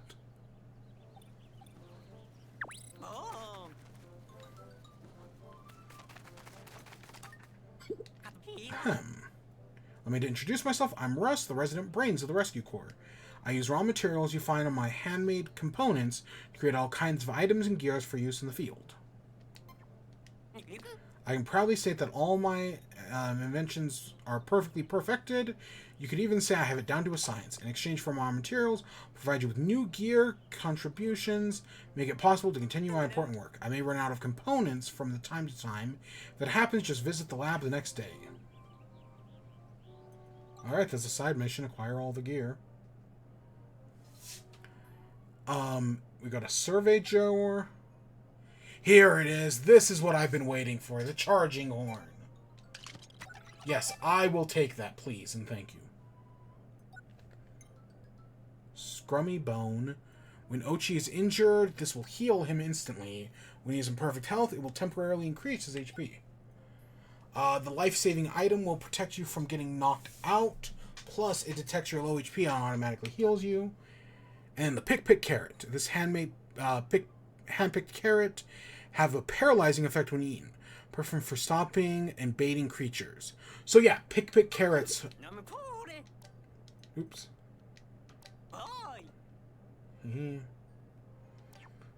Pick Carrots are where Pikmin get their name from in the first game. A treasure gauge, this is also very useful. The anti-electrifier, the Scorch Guard, an Ochi Scorch Guard, and some ice stuff. I guess I'll take the survey drone as well. I'll get a scrummy bone. And I'll get an emergency kit. Tee-hee. The charging horn is actually quite simple. Press X. We'll charge. As you can see, the horn is perfect for attacks. Alright, let's go talk to Shepard real quick. Ah, there you are. Danger is constant when exploring the unknown planet like this one. Skills to teach Ochi. As long as you and Ochi keep building up your pup drive, there's nothing you can't do. Well, I hope you're ready because it's time to start some training. Alright, it's time to commence training. The journey will be long and arduous, but I have no doubt you two can handle it.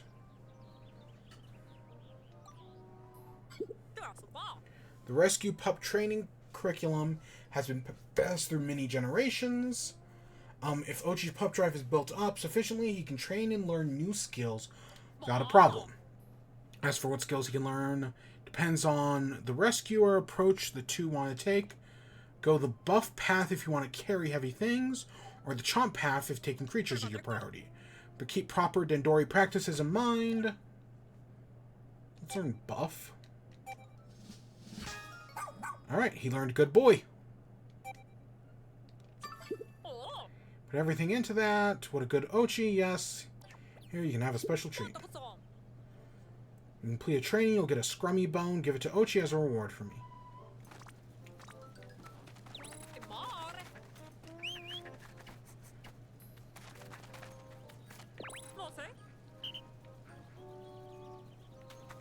Does the carrot look like a Pikmin to you? Yep. All set up on the SS Beagle. Take off when you're ready. Yep. Here, would you like to explore? So yeah, we only get the first area.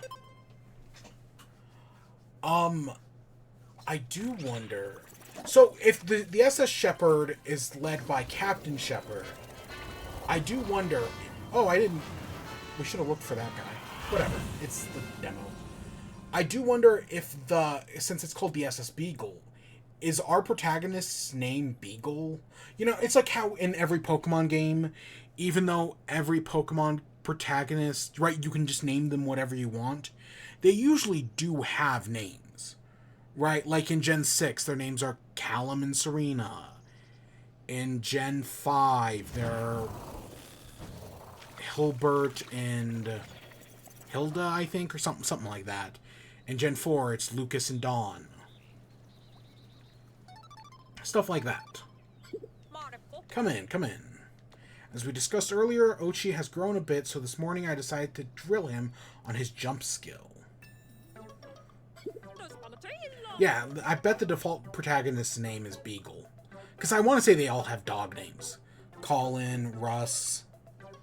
Ochi should be able to move around more easily now, even with Pikmin on board. Walk up to Ochi and press Y to mount. Press again to dismount. Press X when you want to use Ochi to jump. Should have no problem clearing small ledges.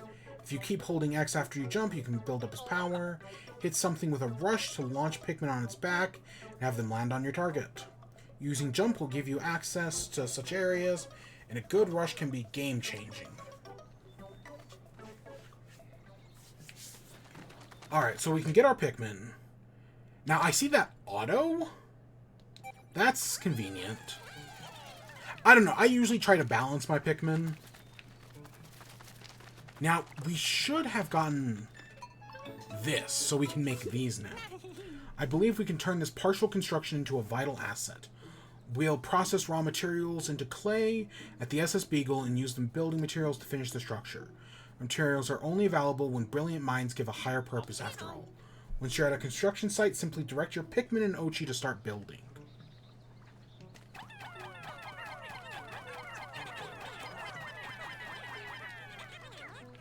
So yeah, we can just put all of our Pikmin on assignment. So that is definitely, because in the previous game you had to like find tiles to complete bridges. Now, it just works like this. But it does definitely, it feels simpler, but at the same time it does technically bring a different strategy to things. Because now you have to think about ship placement. Construction of the clay bridge is complete. Now you can come and go as you please, mine, cross it, admire it, the craftsmanship. Okay, let's head this way. Oh, and this is the starting area. Okay, so we should be able to ride Ochi.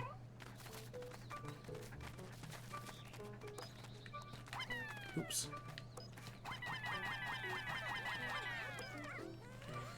So we have yellow Pikmin, but interestingly enough, we don't have the yellow onion. Oh, we got a new cave. Hectic Hollows. Someone or something built a rough wall inside the cave. Pikmin and I were able to scramble up, but Moss wasn't able to climb the wall. I have to leave her behind for now. So the dog's name is Moss. Okay, that's cute. And it doesn't want us to take yellow. I think probably going with... I'm sure you could edit those, but the game recommends them, so for the moment, we'll just take it. Yeah, this demo is way longer than I was expecting. I was expecting a quick in and out thing. Like maybe the first dungeon, maybe a little bit of the first day. But no, we're already doing more than I was expecting.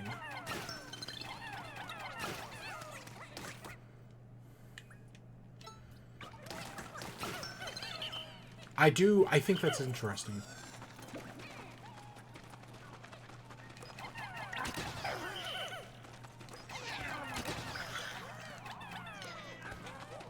Oh, and now they're giving us blue Pikmin.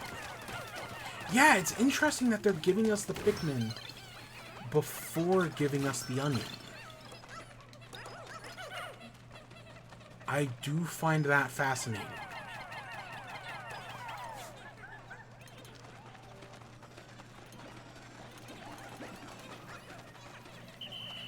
Oh, are those ice Pikmin, actually? I don't know, I hope they survive fighting that Bulborb.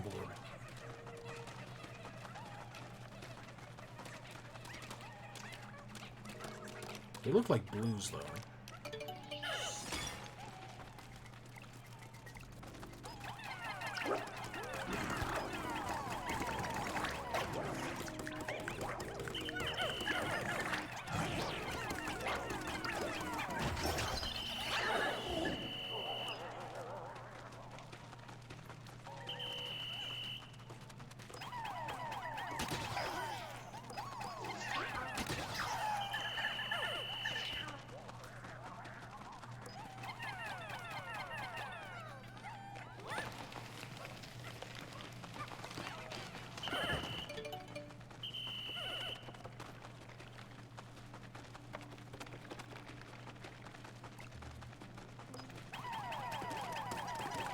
Yeah, it's interesting that we haven't... I mean, I know Queen Candy Pop Buds are in the game.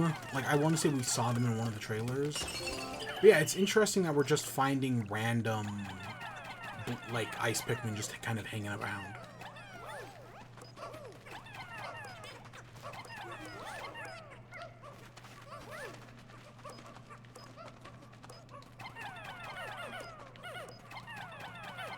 Huh. Okay. We're gonna stop this game.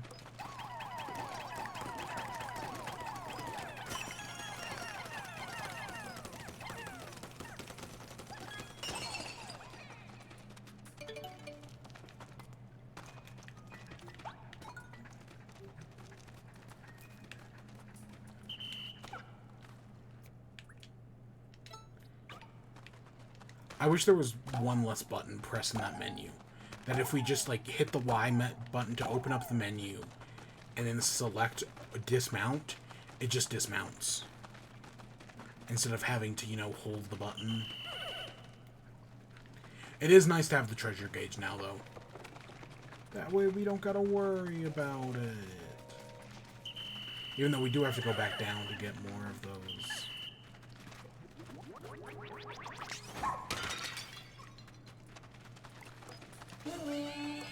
Oh, yeah, that's nice. I know people really like Swarm. People who play 1 and 2. But I prefer Charge more. I don't know, I just feel like Charge is more effective, I guess you would say.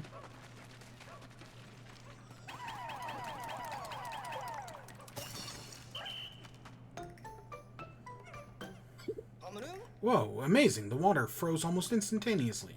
Now you can travel right across the top.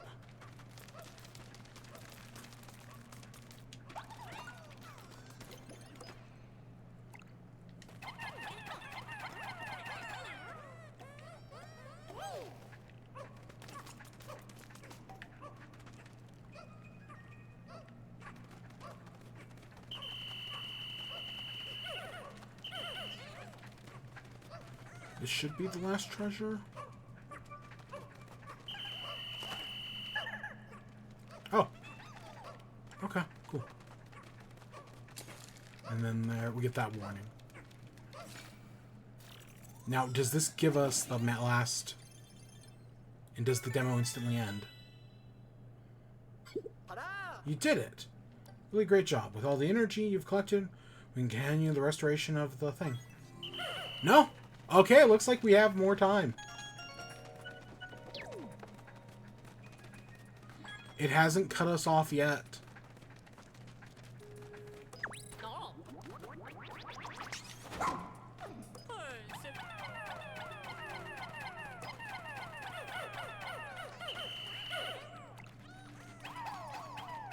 Huh, I wonder how we get past that.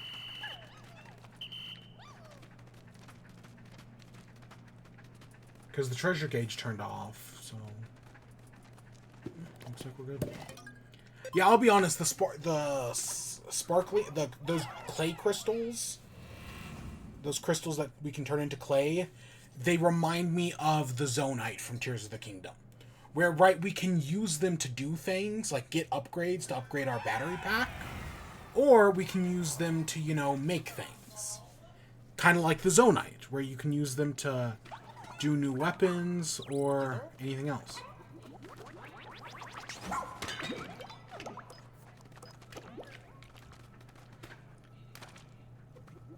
Hey, a stranger on the internet, how you doing?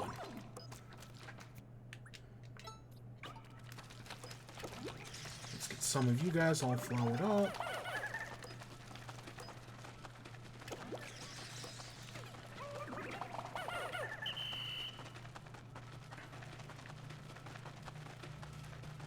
I'm surprised we haven't found a boss in a cave yet. I mean, this might be it, but... Whatever this weird hog thing is. A hoglin?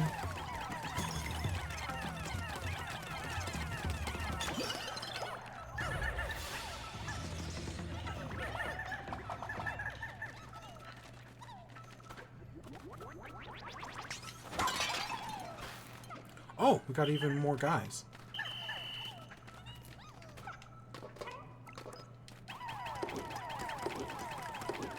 It's interesting how they add some verticality.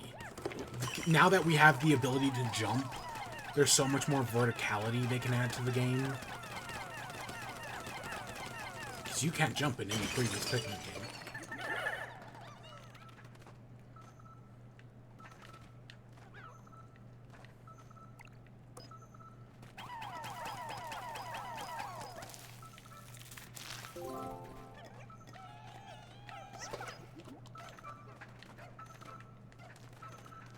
Do we need yellows for that guy? Oh, shit. We didn't bring any yellows with us.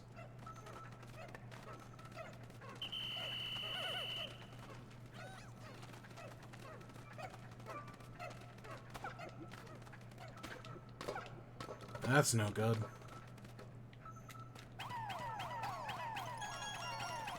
Oh, you know what I bet we can do? You know what I bet? Whenever we see those, like, lines, if I remember Pikmin 2 correctly, and it's been a long time, so I don't, aren't treasures exist in sets in Pikmin 2. So I bet when we see, like, those 2 dots, but we don't see any of the others, that's because I bet they come from, like, the toy set, or something like that. Yeah, I bet that's what it is. Yeah, I think Pikmin 2 treasures came in sets. Kingsley. He took an obsession with flowers to a new level when he traveled alone to this remote planet simply to see its unusual blossoms. Nope, this is another civilian castaway. A florist out on his own, but why? Well, that's just ill-advised. It's up to you to rescue any castaways. Alright, and I heard the treasure gates turn off.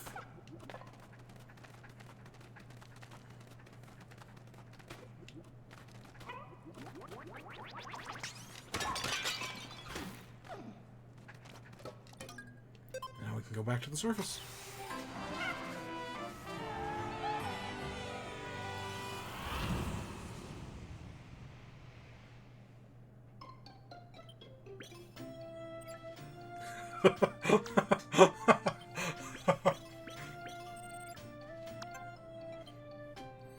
That's funny. That's funny.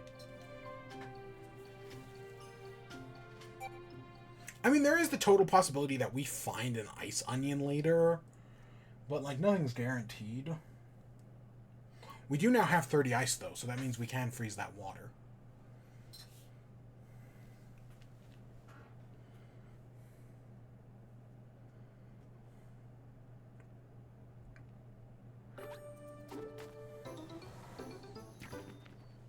The baseball's in the way.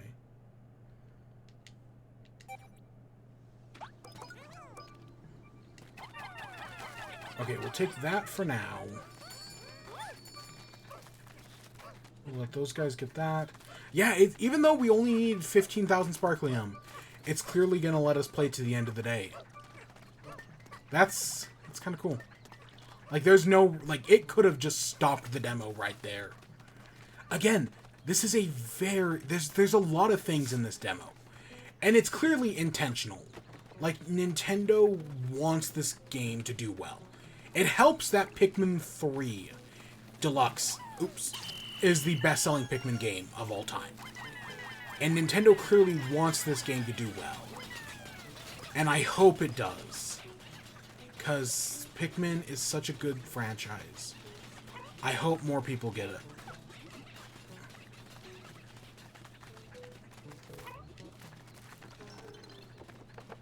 I know there's a bridge. Yeah, that bridge right there.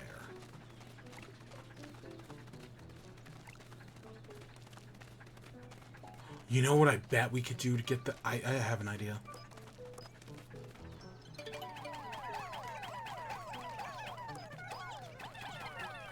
Okay, let's go get the yellows. Woo.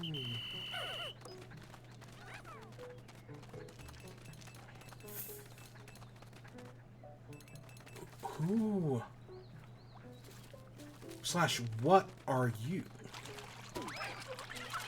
Oh no! Ochi can't swim! It's bad! Ochi can't swim! Call him back! Yellow Pikmin can't swim either. What?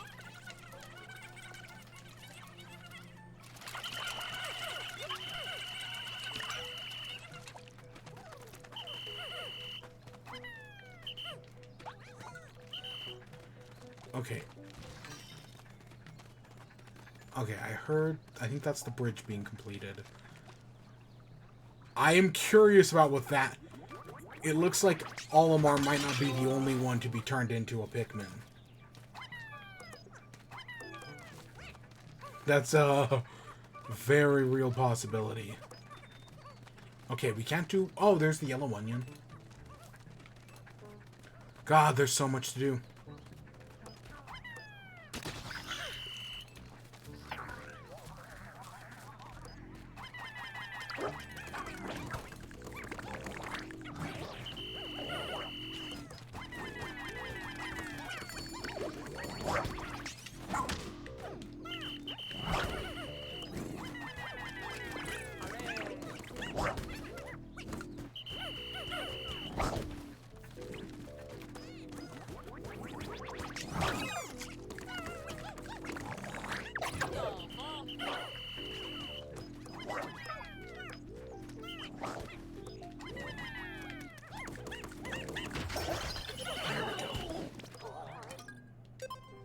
And now we can move the base here, which brings all the Pikmin over here and everything.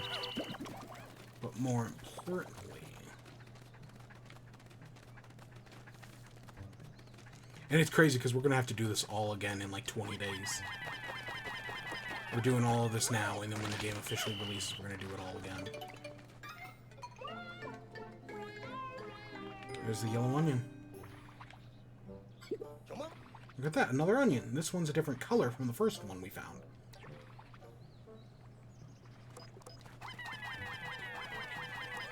Luckily, I think we barely have enough time.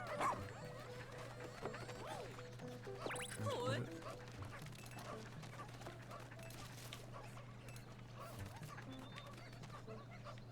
Oh, those guys are still making that bridge. Okay. Yeah, we've got to do as much as we can in this day, because once this day's up... I do wonder, I would assume that in the demo, it's only this first area. Like, that they wouldn't include more of the game than that. I don't know, it's gonna suck when the game leaks. I know, this game's... Every Nintendo game leaks about a week early. Oh, wow. So it's gonna suck when this game leaks about a week early. You think you'll be able to propagate Pikmin of both types now?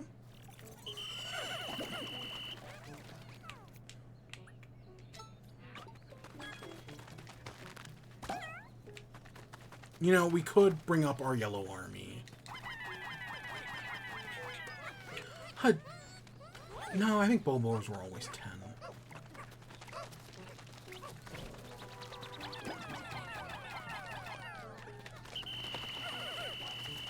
But, I mean, again, if this save file is going away at the start of when we actually start playing the game. Is that a Space Camp pen? Or ribbon?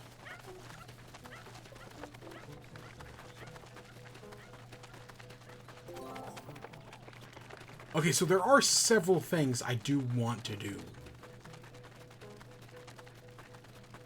Like, okay, this, for example...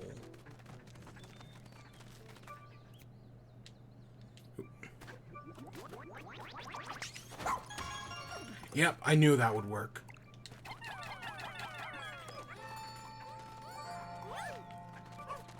We're halfway through the day.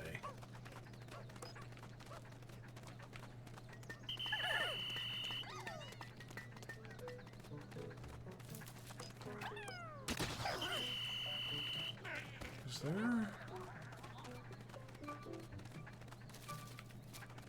Okay, there's just some wheat. There is...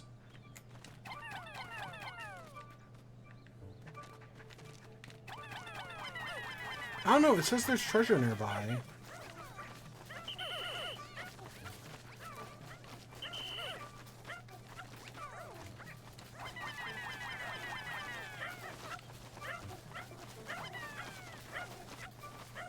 Oh, it's a potato.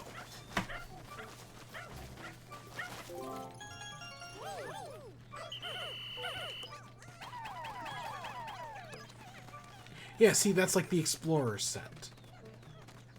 And it does stuff related to Explorer.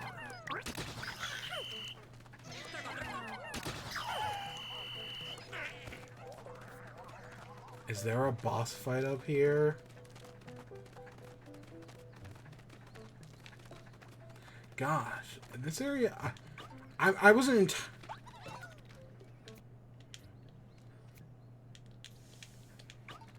Okay, so we can just do a slight hold. And that'll allow us to get off. The Aquifer Summit.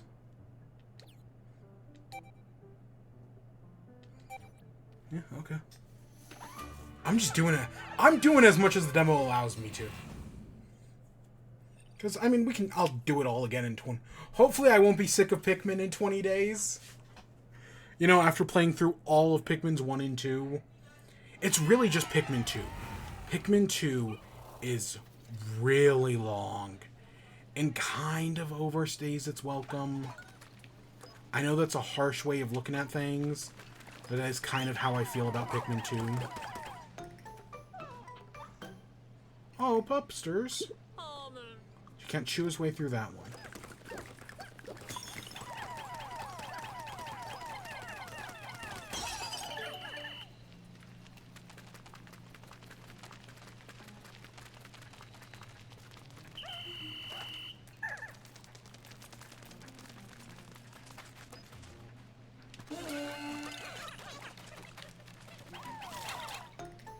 Oh, shit.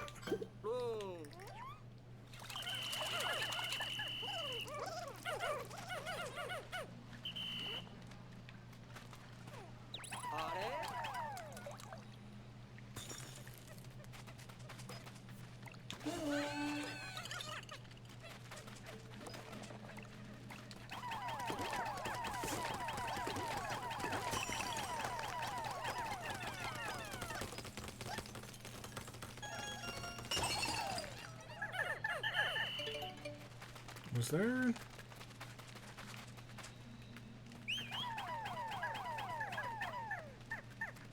Yeah, I'm surprised. It doesn't look like there was anything in that.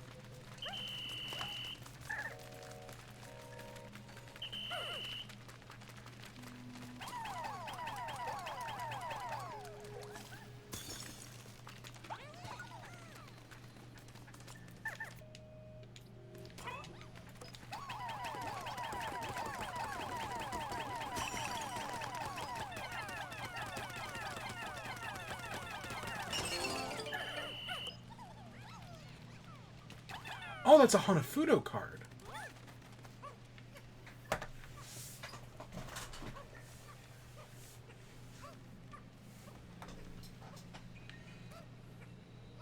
Yeah, I'm amazed we've been going for 2 hours in a demo. But I guess Nintendo just wants it to do well. And hopefully it does. God, I hope this game does well. Please buy Pikmin. I'm having a great time right now. So, go buy Pikmin 4. This is... And if you've never played any of the previous 3 games, I'm sure this is a fine place to start. I think Pikmin 3 was a great place to start. This one also seems like a good place to start. And then, you know, you can go back and play 1 or 3. I'd probably save 2 till last.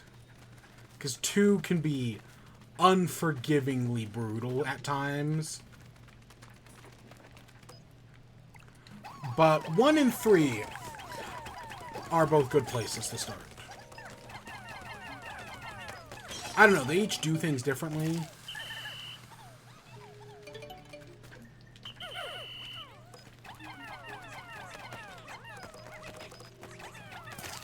Yeah, the auto lock-on is kind of imperfect.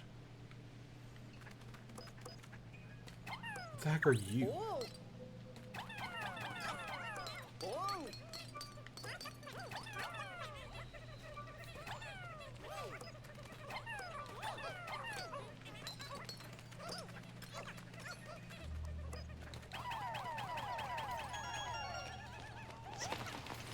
How's the demo? It's great so far. I'm enjoying it. There's a lot of tutorial stuff going on in it. Like, I definitely feel like you can get a faster start in any of the 3 previous games. Whereas this one kind of feels like they're, like, you know, they're stopping us to tell us things. We're getting a good chunk of tutorialization. But I'm sure there might be a setting that, like, you know, makes that less invasive. I don't know, because there was in Pikmin 3. There was a setting that allowed you to do less tutorial stuff.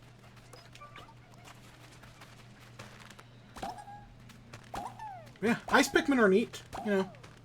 Little ice guys that freeze water, freeze enemies. I don't know, I hope that freezing enemies works on everything. Kind of like the purple spray from Pikmin 2. Because you need that purple spray sometimes. Especially against pileated snagrets. Oh my gosh.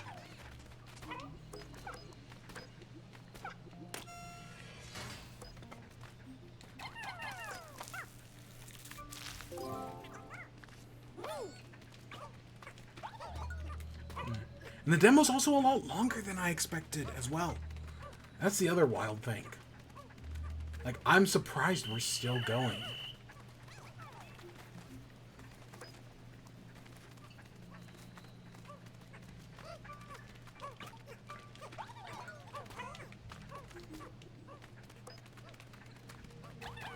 But we are, so I'm just gonna keep having fun with it until it stops me.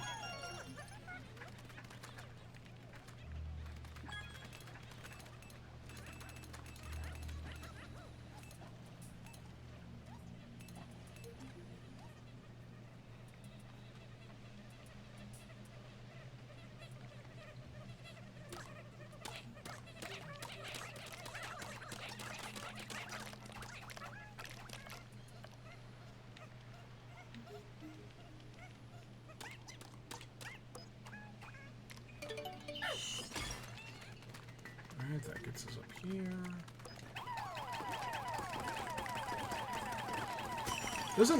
Unless there's a person frozen in this. There must be a person frozen. Yep, there we go.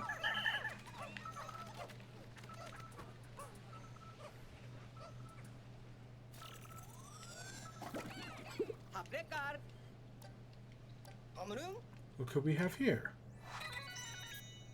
It's Dingo, an officer who excels at solo mission. He's not a joiner by nature, but he'll show up and lend some physical abilities when needed. I knew it! It was tough enough to make it. Dingo is a skilled ranger. Even though he doesn't use a rescue pup, he specializes in solo missions. One thing's for certain, rescue missions should be a lot easier with his help. The way, sorry. I would have joined your stream. A few stars. I'm literally like 3 star coins away from 100%ing New Super Mario Bros. U, and then the demo came out. So I totally get it. Because yeah, that's what, ever since Super Mario Wonder came out, I've been playing New Super Mario Bros. U, and I'm so close to 100%ing it. I'm like 3 star coins away.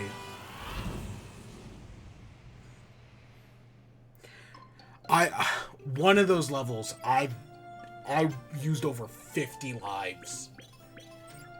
No, between 2 levels, I've used almost 50 lives. It's been not so fun.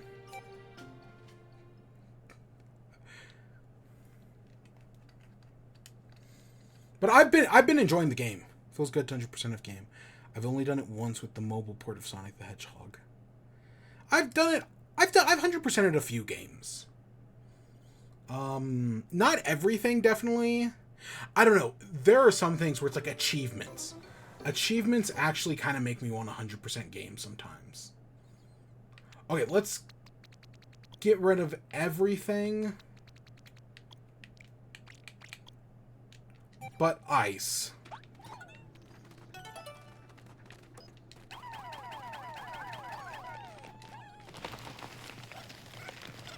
Because there's a few things we have to check out. Hey, it's a weird porcupuffer thing.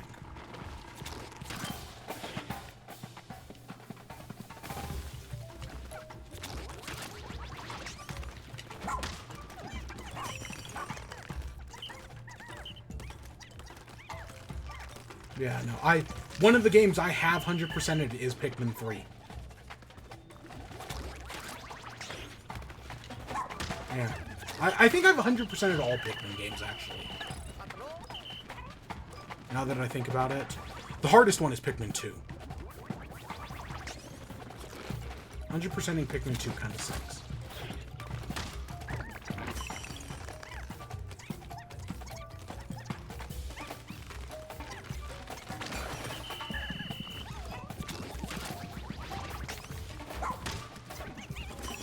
But Pikmin 1 and 3 are easy. It's just 2 is so long.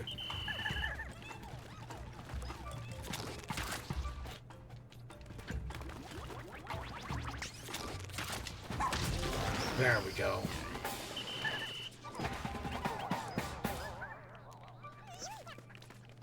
Oh, we can get a base camp up here. That's neat. We don't need it, but we could. I do like that. Multiple base camps is very convenient. So that way we're not dragging things across the map. Which I don't know if this map feels large or small. Maybe it feels more spread out. But just because it feels more spread out doesn't mean it's big. Okay, we're almost running out of time. But I am curious about this thing. Because we see that guy. What the heck are you? Huh? There's someone there. Dandori, Dandori. They'll just let us do anything in the demo. I think Ice Pikmin, because they're a purple spray, and purple spray was super OP in Pikmin 2. So yeah, I could see it. Jumped into that hole. Maybe they're just confused after the shock of getting shipwrecked. Hurry and rescue them, Ochichi. Okay.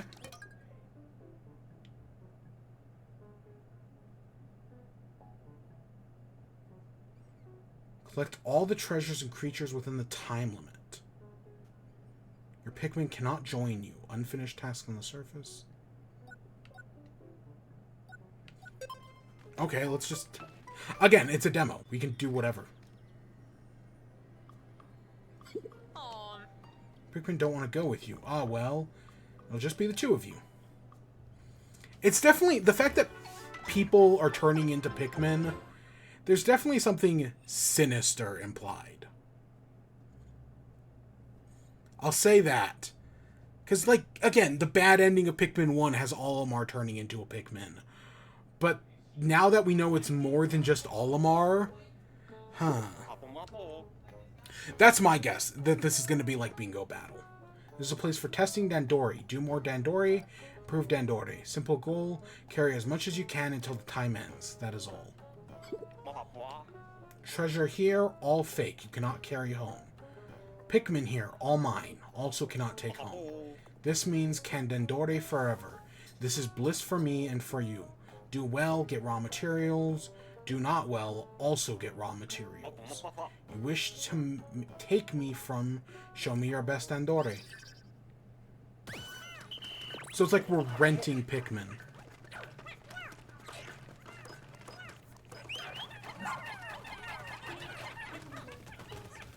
Okay, let's get that going.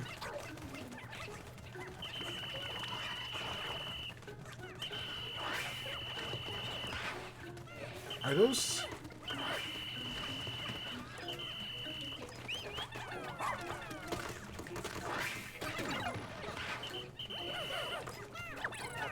So it looks like, yeah, we can't get those...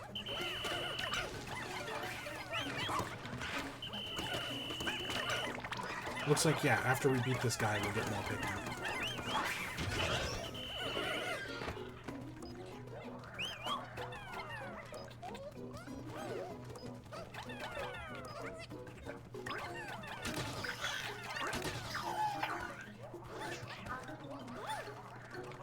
Ochi. How many does this eclair need? 10. Okay. So we get 9.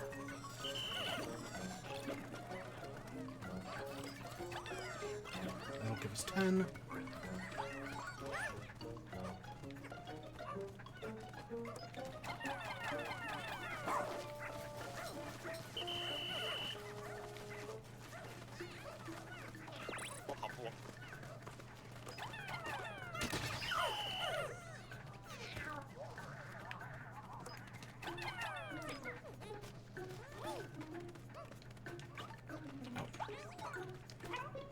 That's something I'm gonna have to get used to.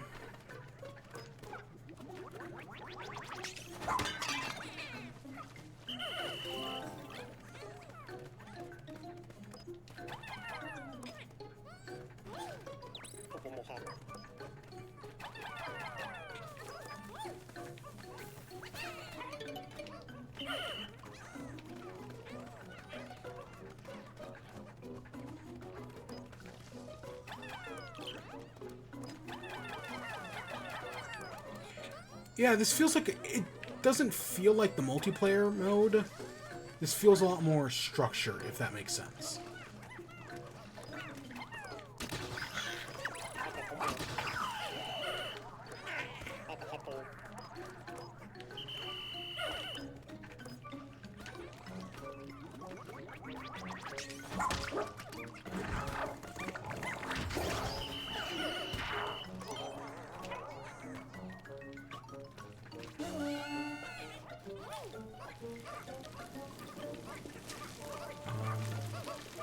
Yeah, this feels a lot more structured and...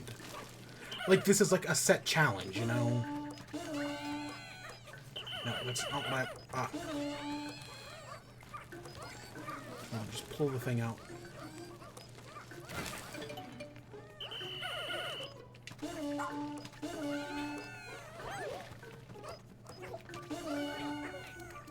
I think we need, what, one more? No, we don't.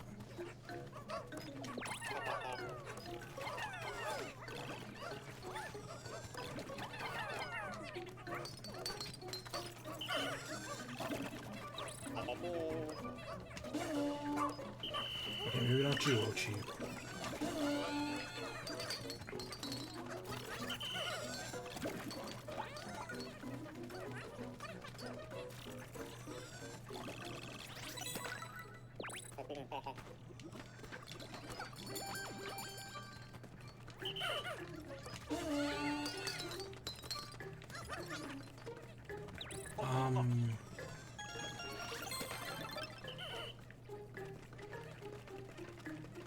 Curious about what this thing is.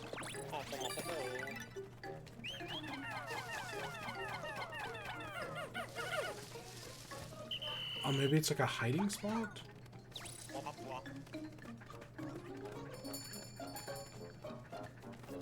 Okay, we got 30 seconds left.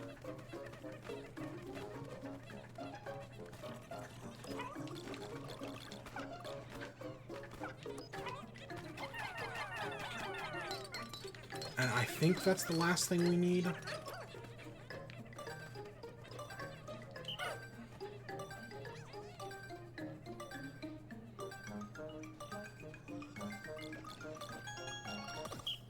Oh, it cut. If we had a second longer, we would have gotten perfect. Because it cut us off right before.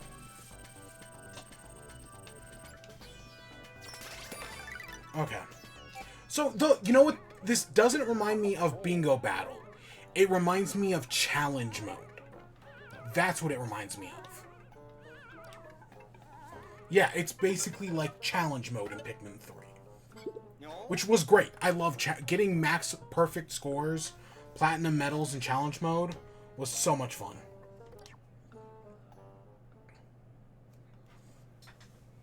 Because I've got platinums on all of them. I 100% it. God, I enjoy Pikmin 3 so much. It is probably... I know a lot of people will say 2 is their favorite. And, like, I get that. But I think 3 is my favorite. And, yeah, stuff like Bingo Battle and Challenge Mode. I know Pikmin 2 has stuff like that as well. But there's just something special about Pikmin 3s. With all that leaf growth, there's no way to tell who this is, but it doesn't matter. It's our job to rescue them.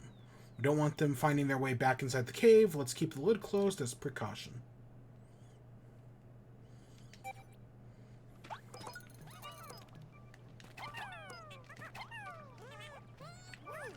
Oh, do we have to...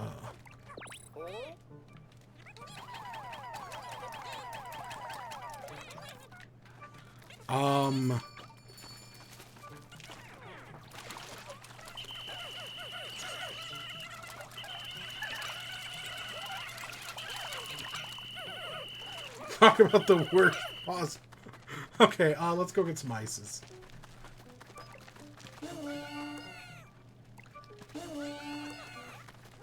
The demo's gonna end here any minute, so let's do what we can while we can.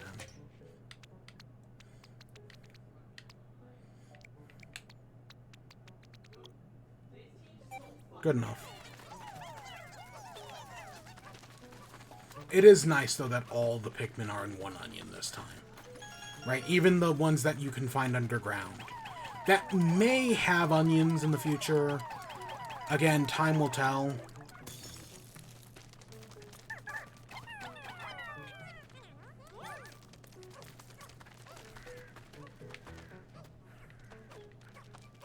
We only needed, what, 1,500? And now here we are at over 2,000. But it's the end of the day. I feel like the end of the day goes faster in this one. I don't know, that may just be a me thing, but I definitely feel like the end of the day was, like, here way earlier. Just can't get over the fact that they have leaves growing out of their head, and their faces are, well, all bushy. Check their ID info. Wait. PNF 404 is Earth. Does that mean because this thing is registering as a Pikmin, does that mean that that thing is, it's being identified as PNF 404 because we're on PNF 404? That's how I'm interpreting that. I'm choosing to interpret that we are currently on PNF 404. And other than that, that's giving us errors. Because PNF 404 was what they named the planet in Pikmin 3. And again, Pikmin is post-apocalypse, so it takes place on Earth. Kind of remind me of the Shrines and Tears of the Kingdom. I feel like once the dungeons get longer, because they are randomly generated, at least they used to be. Somewhat, anyways. But yeah, oh yeah, and the Pikmin games improve with every installment. Every game, the games get better and better.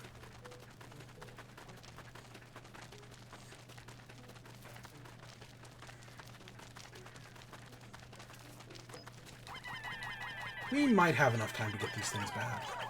I don't know, it seems to end on the dot, so we'll cut it close. I don't know, I just feel like the day ends quicker. Yeah, and I do wonder about those boards up there. But no, I do like the new camera angle. I feel like having all the new camera angles is good. And, you know, if you want that overhead view, you can have it. But if you want a more intimate, closer view, with, you know, our stupid-looking captain here, then you can have that as well.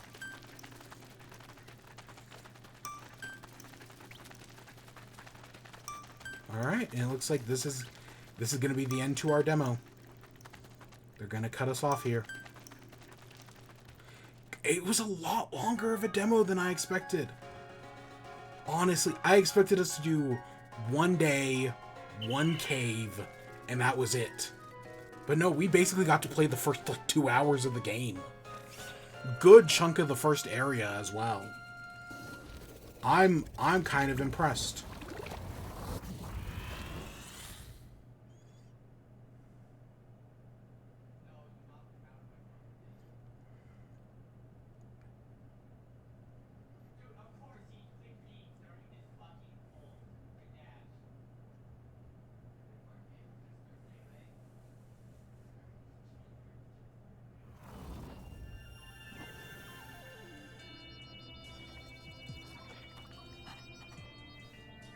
And I bet a part of the story is going to be trying to find a way to save the people who have been Pikmined.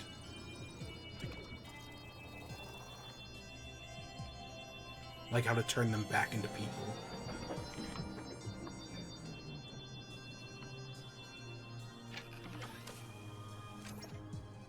I hope one of them is Louis. I hope we find Louis, who came to this planet not to rescue, who heard Olimar's distress signal, came to rescue Olimar, but instead got attracted to the food. Because Louis is a glutton. I hope the president also shows up as well as a Pikmin.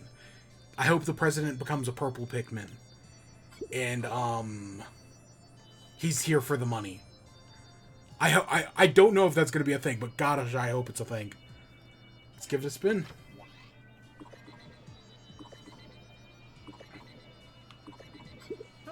Almost done. Introduce the Zelda timeline split in Pikmin. Oh, yeah. They totally did. We've detected multiple SOS signals. I hope this gets us closer to finding our missing officers and Captain Olimar. Make a record of this area right away, Colin. I mean, the Zelda timeline has split like 4 times at this point. The leaves growing out of their heads, so odd. There's a poisonous oxygen in this planet's atmosphere. They shouldn't be able to survive without their helmet. Something very strange is going on here. You know what would also be neat? Is if the final boss is the king like the king of the Pikmin. That'd also be kind of funny. We made 1,000 in a day. That's 1/10 of the debt.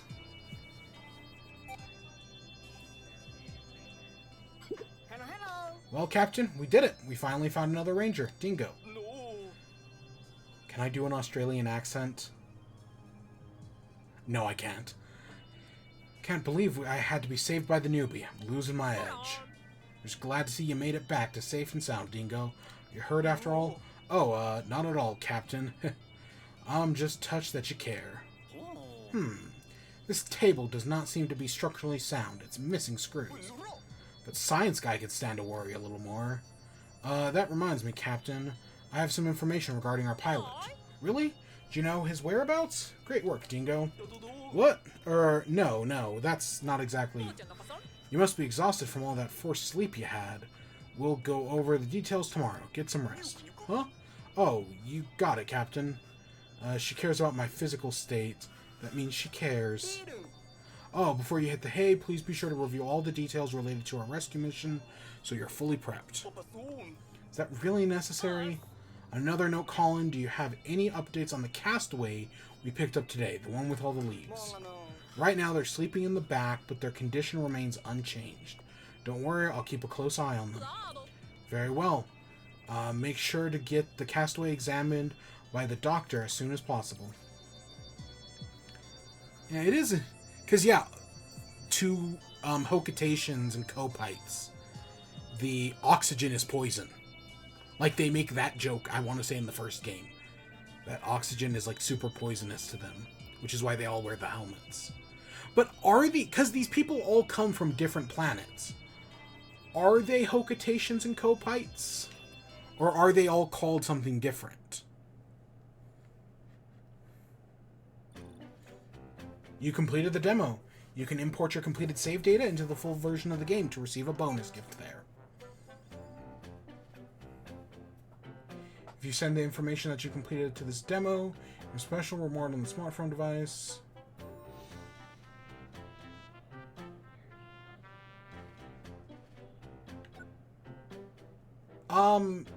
I don't need to send that.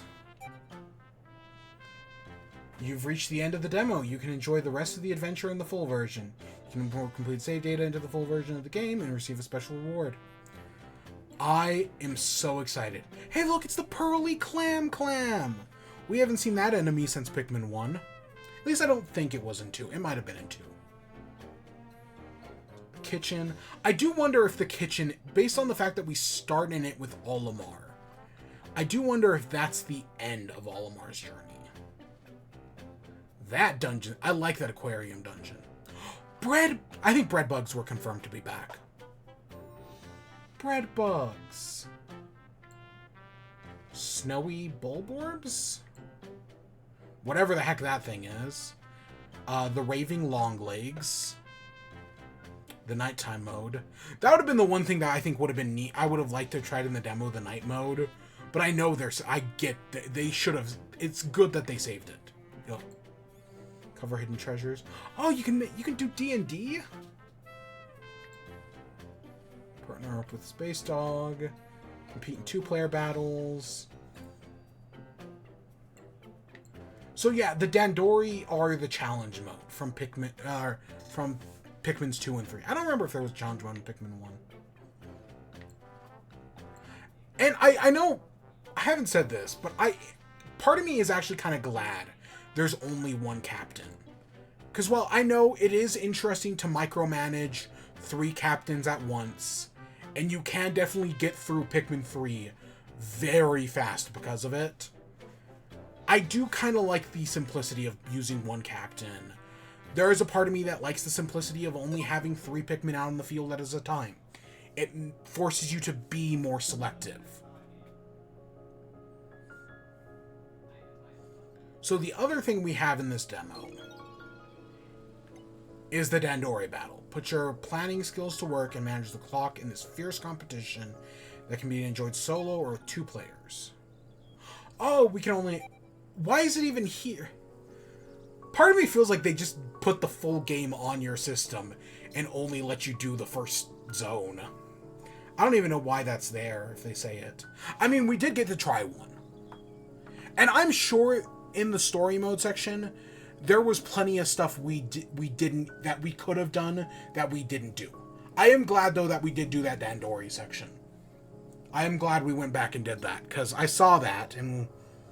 I don't know, I feel like I've played other Nintendo demos where they'll set you to that point and be like, nope, you can only do this in the full game. But no, this one was just like, yeah, go ahead and do it. So, as I said a little bit ago, I recommend everyone out there go try out this demo. It's a good... I mean, it's over 2.5 hours long. At least I got 2.5 hours out of it. Someone who doesn't know what they're doing might get more or less time, depending on how they use it. But I had a bunch of times worth out of it, and I'm so excited for this game. There are some changes I'm going to have to get used to, but to be fair, I had to get used to the changes from Pikmin 3 going back to Pikmin's 1 and 2. Because every Pikmin game gets a little better. Those changes are a good thing. It's just, you have to get used to them. But I recommend trying out the demo, and then I recommend the full game. I also recommend picking up any of the previous games. They're all on Switch. That's kind of amazing when you think about it. That not every Pikmin game, every good Pikmin game is on Switch. So yeah, I'd recommend any of them. If you want to start I recommend starting at 1 or 3, or just waiting for 4 to come out. I do not recommend starting at Pikmin 2. That game will fucking kick your teeth in. But other than that, they're good games. And I had a blast with this demo. And I cannot wait for in like 20 days when the game comes out. It's a little more than that. But oh, I'm so excited. And we'll be there. I'll be there streaming Pikmin 4. And we're going to stream Pikmin's 1, 2, and 3 in the coming month. We're definitely going to stream Pikmin's 1 and 3. I hope we get to 2. I think we'll get to 2. But we're definitely... 1 we can do in like a single stream. And I know 3 like the back of my hand. So we can do 3 in like a single stream. Maybe 2 at most. Because I know 3 pretty well. But I'm so excited. God, I love Pikmin so much. And yeah, so we'll be back later in the week with, we've got more Tears of the Kingdom to do. We've got in chat on Saturday. If it happens, it may happen Saturday. I don't know. It is kind of a special day, but also who cares at the same time? So it might happen Saturday. It might not. But we'll definitely be back at some point over the... We'll do an in chat. We'll do a Pokemon... Or we'll We'll do it in chat. We'll do Tears of the Kingdom. And we'll start Pikmin. Maybe we'll do Tears of the Kingdom one day and Pikmin the other day. If it really comes down to it. If I'm really cutting it that close. But I think we'll be fine. I think we'll be fine. God, I'm so excited. I had a great time with this demo. It definitely is a little over-tutorialized. Like, I definitely feel like they spend a lot of time on tutorials. Like, we have that tutorial section with Olimar. And then I feel like they go over everything again with Shepard and Colin. And I didn't really need that. So, I do kind of hope, right? I feel like it's just because it's the start of the game. It's very like, hey, we're going to teach you how to do this. Even though you've been doing this, even though I've been doing this for years now, at least 10 years. Because as I've said, my first game was 3. I went back and played 1 and 2 after 3. But other than that, like, I definitely felt like during the end of that second day, as the game kind of opened up, we were able to go find Dingo, we were able to do the Dandori battle, and nothing really stopped us. So yeah, I enjoyed it. I had a great time. And that's where we're ending off for today. So I hope you all enjoyed. Stay tuned for more. Till next time. Peace.